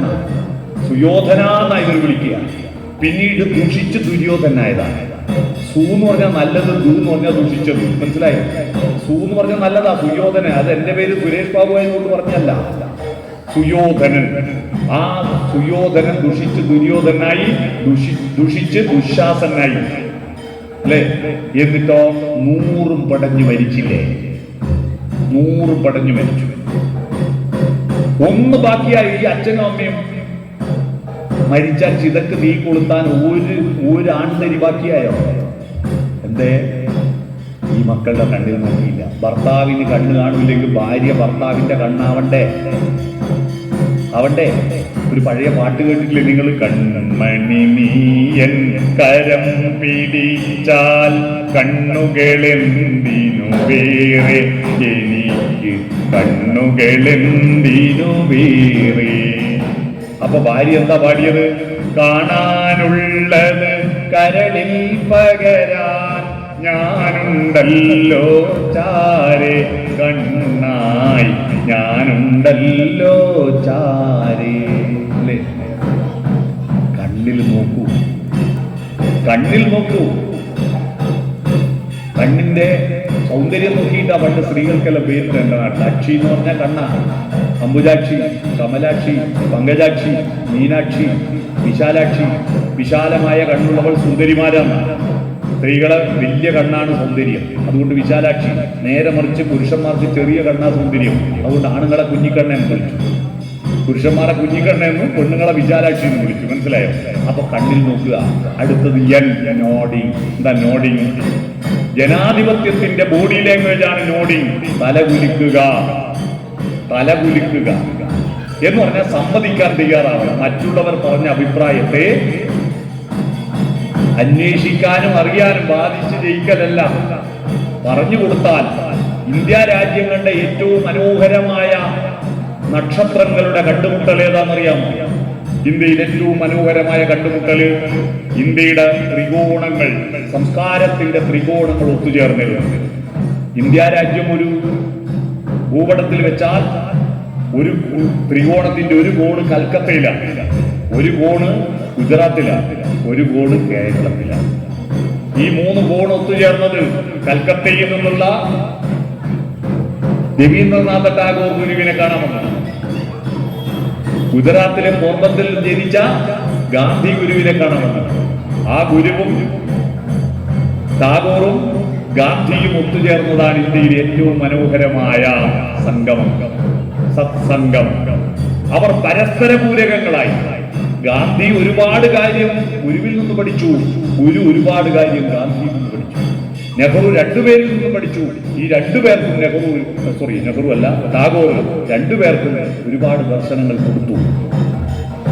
ഒത്തുചേരണം, പരസ്പരം പറഞ്ഞത് സമ്മതിച്ചു കൊടുക്കുക, അല്ലാതെ എന്തായാലും എതിർക്കാൻ എന്താന്ന് അന്വേഷിക്കാനല്ല. അതാണ് അത്തരത്തിൽ തലകുലിക്ക് സമ്മതിക്കുക. അപ്പൊ സ്മൈൽ, പുഞ്ചിരിക്കുക, ഓപ്പൺ ഹേഡ്, ഹൃദയം തുറക്കുക, ഫോർവേഡ് ലീൻ, മുന്നോട്ട് കുനിയ, ടച്ച്, തൊടുക, ഹൃദയത്തിൽ തൊടുക, ഈ ഐ കോണ്ടാക്ട്, കണ്ണിൽ നോക്കുക, എൻ നോഡിങ്, തലകുലിക്കുക, സോഫ്റ്റ് യുവർ കമ്മ്യൂണിക്കേഷൻ. അപ്പൊ ചിന്ത, പിന്നെ രണ്ടാമത്തത് ആശയവിനിമയം. പിടിയോ? ആശയവിനിമയം. മൂന്നാമത്തത് അധ്വാനം, പണിയെടുക്കണം. അതാ ഗുരു പറഞ്ഞത്. നമുക്കിനി ദേവാലയങ്ങളല്ല, വിദ്യാലയങ്ങളും ഉണ്ടാവണം, വ്യവസായശാലകൾ ഉണ്ടാവണം. അങ്ങനെ ശ്രീനാരായണ പ്രസ്ഥാനത്തിന്റെ പേരിൽ ഞങ്ങളുടെ നാട്ടിലൊക്കെ ബീഡി തെറുപ്പ് സംഘങ്ങൾ ഉണ്ടായിരുന്നു, അറിയോ? തലശ്ശേരിയിൽ, എന്റെ നാട്ടിൽ ശ്രീനാരായണന്റെ പേരിൽ SNDP-യുടെ തലശ്ശേരിയിൽ ആദ്യത്തെ ശാഖ ഉണ്ടാക്കിയത് ഒരു ബ്രാഹ്മണനും ഒരു മാരാരുമാണ് കേട്ടോ. മാരാര് എന്ന് പറഞ്ഞാൽ ചെണ്ടമുട്ടുന്ന അമ്പലവാസി. മാരാരും ഒരു ബ്രാഹ്മണനുമാണ്. ഈ രണ്ടാളും പിൽക്കാലത്ത് മന്ത്രിയായി. അറിയോ അവരെ? ബ്രാഹ്മണനായ സുപ്രീം കോടതി ജഡ്ജിയായ VR കൃഷ്ണയ്യർ ആയിരുന്നു SNDP യോഗത്തിന്റെ പ്രസിഡന്റ്. സെക്രട്ടറി ആരായിരുന്നു അറിയോ? അച്യുതമേനോൻ മന്ത്രിസഭയിൽ വ്യവസായ വകുപ്പ് മന്ത്രിയായിരുന്ന NE ബാലറാം, മാരാറാണ്. എന്റെ വീടിന്റെ അടുത്ത് അയാളെ വീട്, ആടെയാ ജനിച്ചത്. അയാളായിരുന്നു SNDP യോഗത്തിന്റെ സെക്രട്ടറി. അവര് ജാതിയും അത് നോക്കിയിട്ടല്ല, ധർമ്മത്തിന്റെ വിശാലത നോക്കിയിട്ടാണ്. അവരാണ് ആദ്യം ശ്രീനാരായണ ബീഡി സംഘം ഉണ്ടാക്കിയത് തലശ്ശേരി. എന്ന് വെച്ചാൽ പണി വേണ്ടത്. വേദാന്തം പ്രസംഗിച്ചാൽ മതിയോ? ഗോതമ്പ് കൃഷി ചെയ്യണ്ടേ? എല്ലാവരും ഇപ്പൊ കുട്ടികൾ, കുറെ ആളുകൾ പ്രാർത്ഥിച്ചു പോവാ. കുട്ടികളെല്ലാം കമ്പ്യൂട്ടറിന് മുമ്പിലിരിക്കുക. www.com MD നടിച്ച മസാല ദോശ ഡൗൺലോഡ് ആയി കിട്ടുമോ? NR നടിച്ച നെയ്റോസ്റ്റ് കിട്ടുമോ? തിന്നണ്ടേ? തകഴിയുടെ കയറുന്ന നോവലിൽ ഒരു കഥാപാത്രം പറയുന്നുണ്ട്, ഈ കാണായ ദേഹത്തിനൊക്കെ തിന്നണ്ടേ? തിന്നണമെങ്കിൽ മണ്ണ് വേണ്ടേ? മണ്ണിൽ പണിയെടുക്കണ്ടേ? കാട്ടാളൻ നാടുണ്ടായത് എപ്പോഴാ? നടാൻ തുടങ്ങിയപ്പോ നാട്, തനിയെ മുളച്ചത് കാട്, നട്ടുമുളപ്പിച്ച നാട്. നടുന്നവൻ നാട്ടാളൻ, ഒന്നും നടാത്തവൻ കാട്ടാളൻ. ഈ പരിപാടിയും കഴിഞ്ഞിട്ട് ഇന്ന് വീട്ടിൽ പോയിട്ട് നിങ്ങൾ സ്വന്തം നെഞ്ചത്ത് കൈവച്ച് പരിശോധിക്കുക, ഞാൻ ഇത് ഏത് ലിസ്റ്റിലാണ് പെടുക? നടുന്നവൻ നാട്ടാളൻ, ഒന്നും നടാത്തവൻ കാട്ടാളൻ. പണിയെടുക്കണം. അതുകൊണ്ടാണ് വ്യവസായശാലകൾ ഉണ്ടാവുന്നത്. ഈ ലോകത്തിന്റെ വികാസം നമ്മുടെ രാജ്യത്തിന് എന്താ പറ്റിയത് നിങ്ങൾ അറിയണം. ബുദ്ധിമാന്മാരിൽ അഗ്രഗണ്യന്മാരായിരുന്നു നമ്മുടെ ഇന്ത്യക്കാർ. കാരണം എന്താണെന്നറിയോ? കൊളംബസ് അമേരിക്ക എന്ന് പറയുന്ന ഒരു രാജ്യം കണ്ടുപിടിക്കുന്നതിന് 1000 കൊല്ലം മുമ്പ് ഇന്ത്യയിൽ യൂണിവേഴ്സിറ്റി ഉണ്ട്, നളന്തയുണ്ട്, തക്ഷശിലയുണ്ട്, സർവകലാശാലകളുണ്ട് ഈ ഇന്ത്യയിൽ. നിങ്ങൾ ആലോചിച്ച് നോക്കൂ. അന്നത്തെ കാലഘട്ടത്തിൽ ശാരദ എന്ന് പറയുന്ന ഒരു സർവകലാശാലയുണ്ട് ഇവിടെ കാശ്മീരിൽ. അവിടുന്ന് പഠിച്ചിട്ട് അതേപോലത്തെ ഒരു സർവകലാശാല കർണാടകത്തിൽ ശാരദാ പീഠമുണ്ടാക്കി ജഗദ്ഗുരു ആദിശങ്കരൻ. അവിടെ പഠിച്ച സ്കോളറാണ് അയാള്. അതൊക്കെ പോട്ടെ, രാമായണവും മഹാഭാരതവും എന്നെല്ലാം പറഞ്ഞ കൃതികൾ ആലോചിക്കട്ടെ. 1,64,000 ശ്ലോകങ്ങൾ, 27,000 പേര് കഥാപാത്രങ്ങൾ, 27,000 പേര് കണ്ടുപിടിച്ചില്ലേ? നമ്മൾ ഇന്നത്തെ പേര് പോലത്തെ ടിങ് ടാങ് ഒരു കുട്ടിയുടെ പേരാ, പോളിംഗ് ബെല്ലിന്റെ അർത്ഥമില്ലാത്ത പേരാ. ഞാനിപ്പോ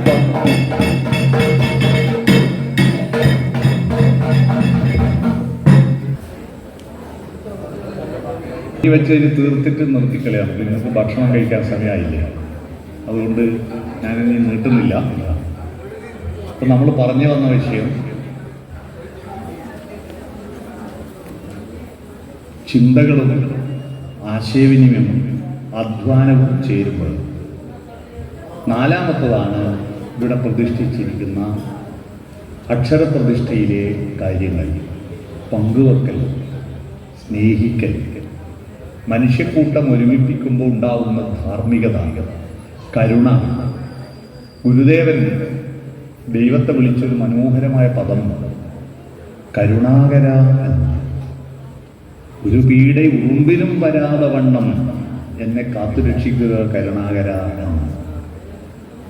എന്ന് പറഞ്ഞാൽ സ്നേഹത്തിൻ്റെയും ധർമ്മത്തിൻ്റെയും അർത്ഥമറിയുന്നത് മനുഷ്യർക്ക് മാത്രം. രണ്ട് പട്ടിക്കുട്ടികൾക്കൊരു മാംസക്കഷ്ണം കിട്ടിയാൽ അത് മുറിച്ച് പങ്കുവെക്കാൻ അവർക്കറിയില്ല. പകുതി മുറിച്ച് നീ എടുത്തോ എന്ന വാക്കുകൾ അവർക്കറിയില്ല. നമുക്ക് അക്ഷരമുണ്ട്, നമുക്ക് പങ്കുവെക്കാൻ അറിയാം. എന്നിട്ടും നമ്മൾ ആലോചിച്ച് നോക്കൂ, ഈ കഴിഞ്ഞ ഒരു കൊല്ലം 45,000 ആളുകളെയാണ് കൊന്നത് യുദ്ധത്തിലൂടെ, അല്ലെ? ഈ ഭൂമണ്ഡലത്തിൽ ഇത്രയും ദൈവങ്ങളും അമ്പലങ്ങളും പ്രാർത്ഥനകളും അറിവുകളും പുസ്തകങ്ങളും സ്കൂളുകളുമുള്ള ഈ രാജ്യത്താണ് മനുഷ്യൻ കൊന്നത് 45,000 ആളുകൾ. 45,000 ആൾ മരിച്ചതിൽ 5,000 ആൾ മാത്രമേ പട്ടാളക്കാരുള്ളൂ. ബാക്കി 40,000 ആളും അവനവൻ്റെ ഭക്ഷണത്തിന് വേണ്ടി കഷ്ടപ്പെട്ട് ജീവിക്കുന്ന കുട്ടികളടക്കമുള്ള ആളുകളല്ലേ മരിച്ചത്. ആശുപത്രി കിടക്കുന്ന ആളുകളല്ലേ മരിച്ചത്. അപ്പോൾ ആലോചിച്ച് നോക്കൂ, മനുഷ്യ സംസ്കാരം ബാഹ്യമായി വളരുന്നത്. നമ്മുടെ രാജ്യത്ത് ഞാൻ പറഞ്ഞ രാമായണം, മഹാഭാരതം തുടങ്ങിയ ഗ്രന്ഥങ്ങൾ ഉണ്ടായിരുന്നു, അല്ലേ? ആയുർവേദം, നമ്മുടെ മെന്റലിയഫിൻ്റെ പട്ടികയും 104 മൂലകങ്ങളും എന്താണെന്ന് കണ്ടെത്തിയതിന് ശേഷമാണ് ടെസ്റ്റ് ട്യൂബും പണലുപയോഗിച്ചിട്ട് രാസപരീക്ഷണശാലയിൽ ഇംഗ്ലീഷ് മരുന്ന് കണ്ടുപിടിച്ചത്. ഇംഗ്ലീഷ് മരുന്ന് കണ്ടുപിടിക്കുന്നതിന് 1500 കൊല്ലം മുമ്പ് നമ്മുടെ നാട്ടിലെ ചെടികളുടെയും മരങ്ങളുടെയും ഇലയും തൊലിയും പൂവും കായും വേരും വായിലിട്ട് ചവച്ചരച്ച് നോക്കിയിട്ട് വാദത്തിന് പറ്റുമോ, പിത്തത്തിന് പറ്റുമോ, കഫത്തിന് പറ്റുമോ എന്ന് അന്വേഷിച്ചിട്ട് ആയിരക്കണക്കിന് കഷായവും അരിഷ്ടവും ലേഹ്യവും വടകവും ഗുളികയും തൈരും ഉണ്ടാക്കി വെച്ചില്ലേ? ചരകനും സുശ്രുതനും ചെറിയ ബുദ്ധിയാ. സ്കാനിങ് വിഷയം വന്നതിന് ശേഷം അമ്മയുടെ ഗർഭപാത്രത്തിലുള്ള കുട്ടിക്ക് എപ്പോഴാണ് ആണ് പെണ്ണ് വേർതിരിയുക, എപ്പോഴാണ് കൈകാല് വളരുക എന്നൊക്കെ നമുക്കറിയായിരുന്നു. എപ്പോഴാണ് കണ്ണും മൂക്കും വളരുക, എപ്പോഴാണ് നഖവും മുടിയും വളരുക എന്ന്. എന്നാൽ രാമായണത്തില് സമ്പാദിവാക്യം, സ്കാനിങ് മെഷീൻ ഉണ്ടാകുന്നതിന് നൂറ്റാണ്ടുകൾക്ക് മുമ്പ് എഴുതിയ സമ്പാദിവാക്യത്തിൽ ഇത് കൃത്യമായി പറയുന്നുണ്ട്. ഇതെന്തൊരു ബുദ്ധിയാണ് നമ്മുടെ രാജ്യത്തിൽ. ഇത്രയും ബുദ്ധി ഉണ്ടായിട്ട് നമ്മുടെ രാജ്യം എന്തുകൊണ്ടാണ് അമേരിക്കയെയും ബ്രിട്ടനെയും അപേക്ഷിച്ച് ഇങ്ങനെ പുറകിലായിപ്പോയതും അവരുടെ അടിമരാജ്യമായത്? സിമ്പിളായിട്ട് ഞാൻ പറഞ്ഞുതരാം. ഈ അമ്പലമുറ്റത്തുള്ള ഏതെങ്കിലും ഒരു സാധനം ഇന്ത്യയെ കണ്ടുപിടിച്ചുണ്ടോ? എല്ലാം വിദേശികൾ കണ്ടുപിടിച്ചല്ലേ. ഈ മൈക്ക് കണ്ടുപിടിച്ച വിദേശിയാണ്, വാച്ച് കണ്ടുപിടിച്ച വിദേശിയാണ്, ഗ്ലാസ് കണ്ണടേൻ്റെ ഗ്ലാസ് കണ്ടുപിടിച്ച വിദേശിയാണ്, നിങ്ങളിരിക്കുന്ന പ്ലാസ്റ്റിക് കണ്ടുപിടിച്ച വിദേശിയാണ്, ബൾബ് കണ്ടുപിടിച്ചത് വിദേശിയാണ്, അല്ലേ? ഫാന് കണ്ടുപിടിച്ച വിദേശിയാണ്, കാറും ലോറിയും ട്രെയിനും കണ്ടുപിടിച്ച വിദേശിയാണ്, പേന കണ്ടുപിടിച്ച വിദേശിയാണ്, കടലാസ് കണ്ടുപിടിച്ച വിദേശിയാണ്, അച്ചടി കണ്ടുപിടിച്ച വിദേശിയാണ്. നമ്മൾ ഈ വിവരം പോയി അവിടെയാണ് നമ്മൾ മനസ്സിലാക്കേണ്ടത്. ഇന്ത്യയിലെ വിവരം സത്യം ജ്ഞാനമാനന്ദമായി വികസിപ്പിച്ചില്ല. സത്യം അന്വേഷിക്കലാണ് ജ്ഞാനം. ആ ജ്ഞാനത്തിലൂടെ വെറുപ്പല്ല, ആനന്ദമാണ് ഉണ്ടാകേണ്ടത്. സത്യം അന്വേഷിക്കുമ്പോഴാണ് ജ്ഞാനത്തിലെത്തുന്നത്. ആ ജ്ഞാനത്തിലൂടെ ആനന്ദത്തിലെത്തണം. ഇവിടെ എന്താ? ഇവിടെ ഭൗതിക സുഖങ്ങൾക്ക് മാത്രം വേണ്ടിയിട്ടുള്ള പരക്കം പാച്ചലാണ്. സത്യം അന്വേഷിക്കലല്ല. അറിവുള്ളവരാരും തന്നെ ഒരു പണിയെടുത്തില്ല ഇന്ത്യ രാജ്യത്ത്.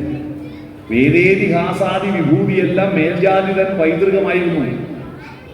അറിവുള്ളവർ ഒരു പണിയെടുത്തില്ല. എന്നാൽ പണിയെടുക്കുന്നവനോ അറിവ് കൊടുത്തില്ല. അതാണ് പണിയെടുക്കുന്ന സാധാരണ മനുഷ്യരോട് ഗുരു പറഞ്ഞത്, വിദ്യ നേടി പ്രബുദ്ധരാകുക.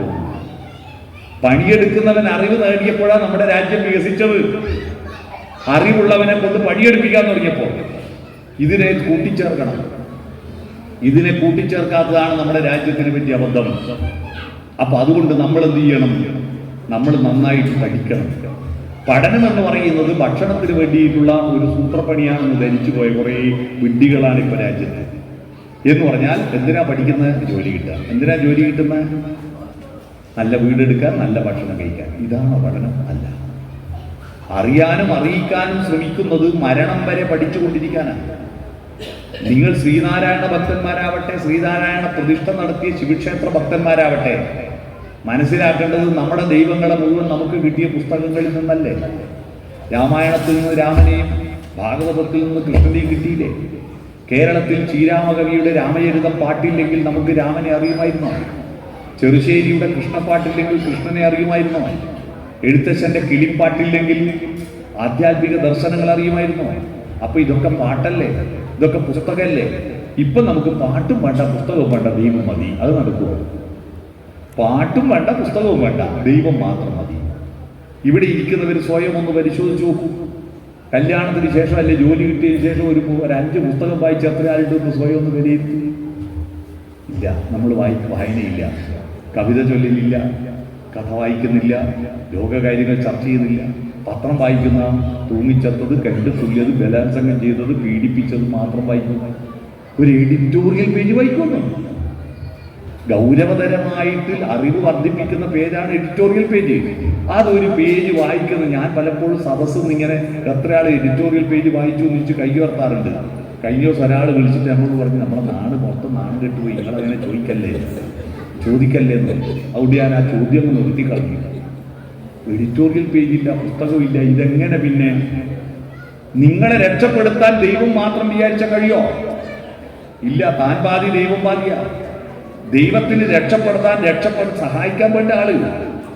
ഒരുത്തൻ എപ്പോഴും അമ്പലത്തിന്റെ മുമ്പ് പോയി പ്രാർത്ഥിക്കൂ, എനിക്ക് നിർഭാഗ്യവാനാണ്, ഞാൻ എപ്പോഴും ഒന്നും കിട്ടാത്തവനാണ്, എപ്പോഴും ഇവന്റെ സങ്കടം പറഞ്ഞിട്ട് ദൈവം ഒരു ദിവസം ചെയ്തു, ഇവ പോകുന്ന വഴിക്ക് ഇവന്റെ ഈ ഒരു സങ്കടം തീർക്കാൻ വേണ്ടിയിട്ട് പോകുന്ന വഴിക്ക് കുറച്ച് നാണയങ്ങൾ വിതറിക്കൊടുത്തു. എന്നാലും അത് വീട് കിട്ടിയാലോ രക്ഷയുണ്ട് എന്ന് ബോധ്യപ്പെട്ട്. അപ്പൊ ഇവനിങ്ങനെ നടന്നു പോകുമ്പോൾ പെട്ടെന്ന് ആലോചിച്ച്, കുറേ കാലമായില്ലേ മുന്നോട്ട് നടക്കുന്നു, തലതിരിഞ്ഞ് നടന്നാല്, കണ്ണും പൂട്ടി നടന്നാല് എനിക്ക് എത്താൻ പറ്റുമോ നോക്കട്ടെ. ഇവനെപ്പാട് കണ്ണും പൂട്ടി നടന്നു. ഈ പൈസ ഇട്ടെടുത്ത് ഒറ്റ കണ്ടില്ല. അപ്പൊ ദൈവം പറഞ്ഞു, എന്റെ കാര്യം പോട്ടെ, എന്നെ സഹായിക്കാൻ വിചാരിച്ചാൽ നടക്കില്ല. നമ്മളെ സഹായിക്കണമെന്ന് ദൈവം വിചാരിച്ചാൽ നമ്മൾ തയ്യാറാവണ്ടേ? നമ്മൾ തയ്യാറാവാതെ ദൈവത്തിന് കൊട്ടേഷൻ കൊടുക്കുക, അത് ചെയ്യണം, ഇത് ചെയ്യണം, എല്ലാം നമുക്കുണ്ടാവില്ല, എന്നെ കൊണ്ടാവില്ല. ഇതല്ല. നമ്മൾ പ്രകൃതിയും മനുഷ്യനും ദൈവവും പരസ്പര പൂരിതമായി വികസിക്കണം. പ്രകൃതിയോട് സ്നേഹിക്കണം. പ്രളയപയോധിയിൽ ഉറങ്ങിയുണർന്നൊരു പ്രഭാമയൂഖമേ കാലമേ, പ്രകൃതിയും ഈശ്വരനും ഞാനും നിന്റെ പ്രതിരൂപങ്ങളല്ലേ. ഇത് ഉപനിഷത്ത് ദർശനമാണ്. പ്രകൃതിയായിരുന്നു ഭാരതത്തിൽ ആദ്യത്തെ ദൈവം. ഭൂമി ദൈവമായിരുന്നു, പുഴ ദൈവമായിരുന്നു, കടല് ദൈവമായിരുന്നു, സൂര്യൻ ദൈവമായിരുന്നു, അഗ്നി ദൈവമായിരുന്നു, വായു ദൈവമായിരുന്നു. ഇപ്പൊ നമ്മള് ഒരു പുതുമഴ പെയ്യുമ്പോഴേക്ക് നമ്മുടെ തോട്ടിലെല്ലാം പ്ലാസ്റ്റിക് കുപ്പി ഒഴുകുന്നുണ്ട്. ജൂൺ 5-ാം തീയതി പരിസ്ഥിതി ദിനത്തിന് എല്ലാ കുട്ടികളും പൊതിഞ്ഞ് എന്നിട്ടും കുപ്പിയെല്ലാം തോട്ടിലെറിയുന്നു. എന്തേ? അവിടെയാണ് നമ്മൾ അറിവുണ്ട്, പക്ഷെ അത് പ്രജ്ഞയല്ല. ജ്ഞാനം പ്രകർഷേണയുള്ള ജ്ഞാനമാകുമ്പോഴേ പ്രജ്ഞയാവൂ. ആ പ്രജ്ഞ വളർത്താനാണ് ശ്രീനാരായണന്റെ ദർശനങ്ങൾ. അദ്ദേഹത്തിന്റെ പുസ്തകം അതാണ്, ഈ സത്യം ജ്ഞാനം ആനന്ദം എന്ന് പറയുന്നത്. അപ്പൊ അത്തരത്തിൽ നമ്മുടെ ആന്തരികമായ പ്രകാശം വളർത്തുക, ദർശനമാണ് നമുക്ക് വേണ്ടത്. എന്താ ദർശനം? പുറം കാഴ്ചയല്ല. കുച്ചിയിലിരുമൂടി കെട്ടുമായി വരുന്നു ഞാൻ, അച്ഛൻ കോവിലയ്യപ്പ രക്ഷയേകൂ. സത്യമാം 18-ാം തൃപ്പടിയേറുമ്പോൾ ദർശനം നൽകണേ തമ്പുരാനെ. എന്ത് ദർശനം? അവിടെ ദർശനം യോഗപട്ടാസനസ്ഥനായിരിക്കുന്ന ധർമ്മശാസ്താവിന്റെ വിഗ്രഹം എന്റെ കണ്ണുകൾ കൊണ്ട് കാണണേ എന്നാണോ പ്രാർത്ഥിച്ചത്? അല്ല. അവിടെ ഒരു ദർശനമുണ്ട്. ജയചന്ദ്രൻ പാടിയ ശബരിമല സ്വാമിയെ പറ്റിയിട്ട് ഏറ്റവും പ്രശസ്തമായ ഒരു പാട്ടുണ്ടല്ലോ. സ്വാമി ശരണം ശരണമെന്തയ്യപ്പ, സ്വാമി സ്വാമിയല്ലാതൊരു ശരണമില്ലയ്യപ്പ, ഹരിഹര സുതനെ ശരണം പൊന്നയ്യപ്പ, അവിടുന്നല്ലാതൊരു ശരണമില്ലയ്യപ്പ. ഹരിശ്രീതൻ മുത്തുകൾ വിരൽ പൂവിൽ വിടർത്തിയ ഗുരുവിന്റെ ശ്രീപദങ്ങൾ വണങ്ങി, ശിരസിൽ ഇരുമുടി കെട്ടുകളും താങ്ങി, 18-ാം പടി കയറി ഭഗവാനെ തൊഴുന്നതിന് മുമ്പ് അവിടെ ഒരു ദർശനമുണ്ട്, തത്വമസി. അത് ചാന്ദാഗ്യോപനിഷത്ത ഉദ്ദാലകാരിണി ശ്വേതകേതു സംവാദത്തിൽ ഉയർന്നു വന്ന ദർശനമാണ്. ആ ദർശനത്തെ പറ്റി പറയണമെങ്കിൽ ഇനിയും അരമണിക്കൂർ വേണം, അതുകൊണ്ട് ഞാൻ അതിലേക്ക് നീട്ടുന്നില്ല. ദർശനം ആ അകക്കാഴ്ചയാണ്. ആ അകക്കാഴ്ച ഉണ്ടാവണം. ആ അകക്കാഴ്ച ഉണ്ടായാൽ ഞാനല്ല നീയാ പ്രധാനം തോന്നും. ഞാനല്ല എന്നതിന് സംസ്കൃതത്തിൽ പറയാം, ഞാനെന്നതിന് മാന്നും അല്ല എന്നതിന് നാമം. അപ്പൊ ഓം പ്രകൃതിയുടെ 3 നിയമങ്ങളെ സ്മരിച്ചുകൊണ്ട് ഞാനല്ല, നമ ഞാനല്ല, നമ ഞാനല്ല. പിന്നെ ആരാ? ലോകത്തിന്റെ മംഗളമാണ് പ്രധാനം. ശിവായ, ശിവം പറഞ്ഞ മംഗളം. എന്നേക്കാൾ ഞാൻ പ്രാധാന്യം കൊടുക്കുന്നത് ലോകമംഗളത്തിനാണ്. അതാ ഓം നമ ശിവായ എന്ന മന്ത്രത്തിന്റെ അർത്ഥം മനസ്സിലായോ? എന്നേക്കാൾ ഞാൻ ലോകമംഗളത്തിന് പ്രാധാന്യം കൊടുക്കുന്നു എന്ന്. അത്തരത്തിൽ ഈ സമഷ്ടി സമാജത്തിന്റെ വികാസത്തിലൂടെയാണ് ഞാൻ വികസിക്കുന്നത്. ലോകമൊന്നുമില്ലാതെ ഞാൻ ഒറ്റക്കൊന്നും വിചാരിച്ച ഒന്നും ഉണ്ടാക്കാൻ പറ്റില്ല. എല്ലാവരും ചേർന്നിട്ടാണ് അത്തരത്തിൽ വികസിക്കാൻ. ഈ ക്ഷേത്രത്തിന്റെ ഉത്സവത്തിൽ പങ്കെടുത്തിട്ട് തിരിച്ചു പോകുമ്പോ നിങ്ങളുടെ ഉള്ളിലുണ്ടായിരുന്ന അന്ധകാരമില്ലേ, അതെന്താ? ഇറച്ചിയും മത്സ്യമെല്ലാം കഴിക്കുന്ന ഭക്ഷണം കഴിക്കുമ്പോ സാധാരണ മൃഗതൃഷ്ണ ഉണ്ടാവും നമ്മുടെ ശരീരത്തിൽ. ആ മൃഗതൃഷ്ണ നമ്മുടെ മനസ്സിനെ ബാധിക്കുമ്പോ അപ്പോൾ ഇവിടെ വന്നിട്ട് ആ മൃഗതൃഷ്ണയെ സമർപ്പിച്ചിട്ട് പ്രകാശത്തെ ഏറ്റുവാങ്ങുക. നട തുറക്കാൻ കാത്തു നിൽക്കുന്നത് ശ്രീകോവിലിന്റെ അകത്ത് കത്തിച്ച വെളിച്ചം പ്രധാനപ്പെട്ട വിരലിലൂടെ ഹൃദയത്തിലേക്ക് ഏറ്റുവാങ്ങാനാണ്. ഇതല്ലേ തള്ളവിരൽ. ഇത് ദൈവത്തിനെ കൊള്ള ഇങ്ങോട്ട് തൂണ്ടി തൊഴുന്നില്ലല്ലോ, ഇങ്ങോട്ടാണ്, ആത്മാവാണ്. ആ വെളിച്ചം ഇങ്ങോട്ടേക്ക് ഏറ്റുവാങ്ങും. വികാരങ്ങളിൽ മാത്രം പോരാ വെളിച്ചം, ചിന്തയിലും വെളിച്ചമാണ്. അതാ തൊഴുത് കഴിഞ്ഞിട്ടാകുമ്പോൾ മേലെ കാവിൽ, താഴെ കാവിൽ. ഇതാണ് ഇങ്ങനെയാക്കുന്നില്ല. ഒരു എക്സ്റ്റൻഷൻ തലയിലേക്ക് കൊടുക്കുക, എന്നിട്ട് പ്രസാദം വാങ്ങും. ആ പ്രസാദം തൊടുമ്പോൾ അതിൽ എന്താണ് ചാലിക്കുന്നത്? തീർത്ഥക്കുളത്തിലെ മണിക്കിണറിലെ വെള്ളമല്ല, അതിൽ ചാലിക്കേണ്ടത് നിങ്ങളുടെ ഉള്ളിലെ വെളിച്ചമാണ്. അത് നിങ്ങൾ കേട്ടതാ. ശബരിമലയിൽ തങ്ക സൂര്യോദയം, ഈ സംക്രമ പുലരിയിൽ അഭിഷേകം, ഭക്തകോടി തേടിയെത്തും സന്നിധാനത്തിൽ വന്നെത്തുമെന്റെ ഹൃദയവും ഉടുക്കും കൊട്ടി. അതിൽ നെഞ്ചിലെ വെളിച്ചത്തിൻ കതിരെടുത്ത് അതിൽ നിൻ പ്രസാദം ചാലിച്ച് നെറ്റിയിലിട്ട്, നെറ്റിയിൽ ചന്ദനമോ ഭസ്മമോ പൂശിയാൽ എൻ്റെ ചിന്തകളിൽ പ്രകാശമുണ്ടെന്ന് ലോകരെ അറിയിക്കുക എന്ന് പറഞ്ഞാൽ ഇത് തൊട്ടാൽ മനസ്സിലൊരു ദുഷ്ടത ഉണ്ടാകരുത്. അത് നെഞ്ചു തൊട്ടാലോ എൻ്റെ വികാരങ്ങളിൽ ദുഷ്ടത ഒരു വികാരം ഉണ്ടാവില്ല എന്ന് ലോകരെ അറിയിക്കുക. അത് കണ്ടത്തിൽ തൊട്ടാലോ എൻ്റെ വാക്കുകളിൽ ഒരു വൃത്തികേട് ഉണ്ടാവില്ല എന്ന് ലോകരെ അറിയിക്കുക. പിന്നെ ബാക്കി വന്ന ചന്ദനവും ഭസ്മവും 2 കയ്യിൽ ഇങ്ങനെ വരസിയിട്ട് ഒന്നിവിടെയും ഒന്നിവിടെയും തൊടുന്നു. എന്താ? കർമ്മത്തിൽ, എൻ്റെ കൈകൊണ്ടുള്ള കർമ്മങ്ങളിൽ ഒരു ദുഷ്ടതയുണ്ടാകും. മനസാ വാചാ കർമ്മണ ഞാൻ പരിശുദ്ധനായി തിരിച്ചു പോകുന്നു. ഗുരുദേവൻ വാഴും ക്ഷേത്രം, ഓർമ്മകൾ കുടിയേറും ക്ഷേത്രം, ഉദയം പോലൊളി തൂകും ക്ഷേത്രം, ഹൃദയത്തിലൊരു ക്ഷേത്രം, ഹൃദയത്തിലൊരു ക്ഷേത്രം. ഈ ഉത്സവം കഴിഞ്ഞ് വീട്ടിലെത്തുമ്പോ ഇവിടെ ഉത്സവം നടക്കാം. എന്തുത്സവമാണ്?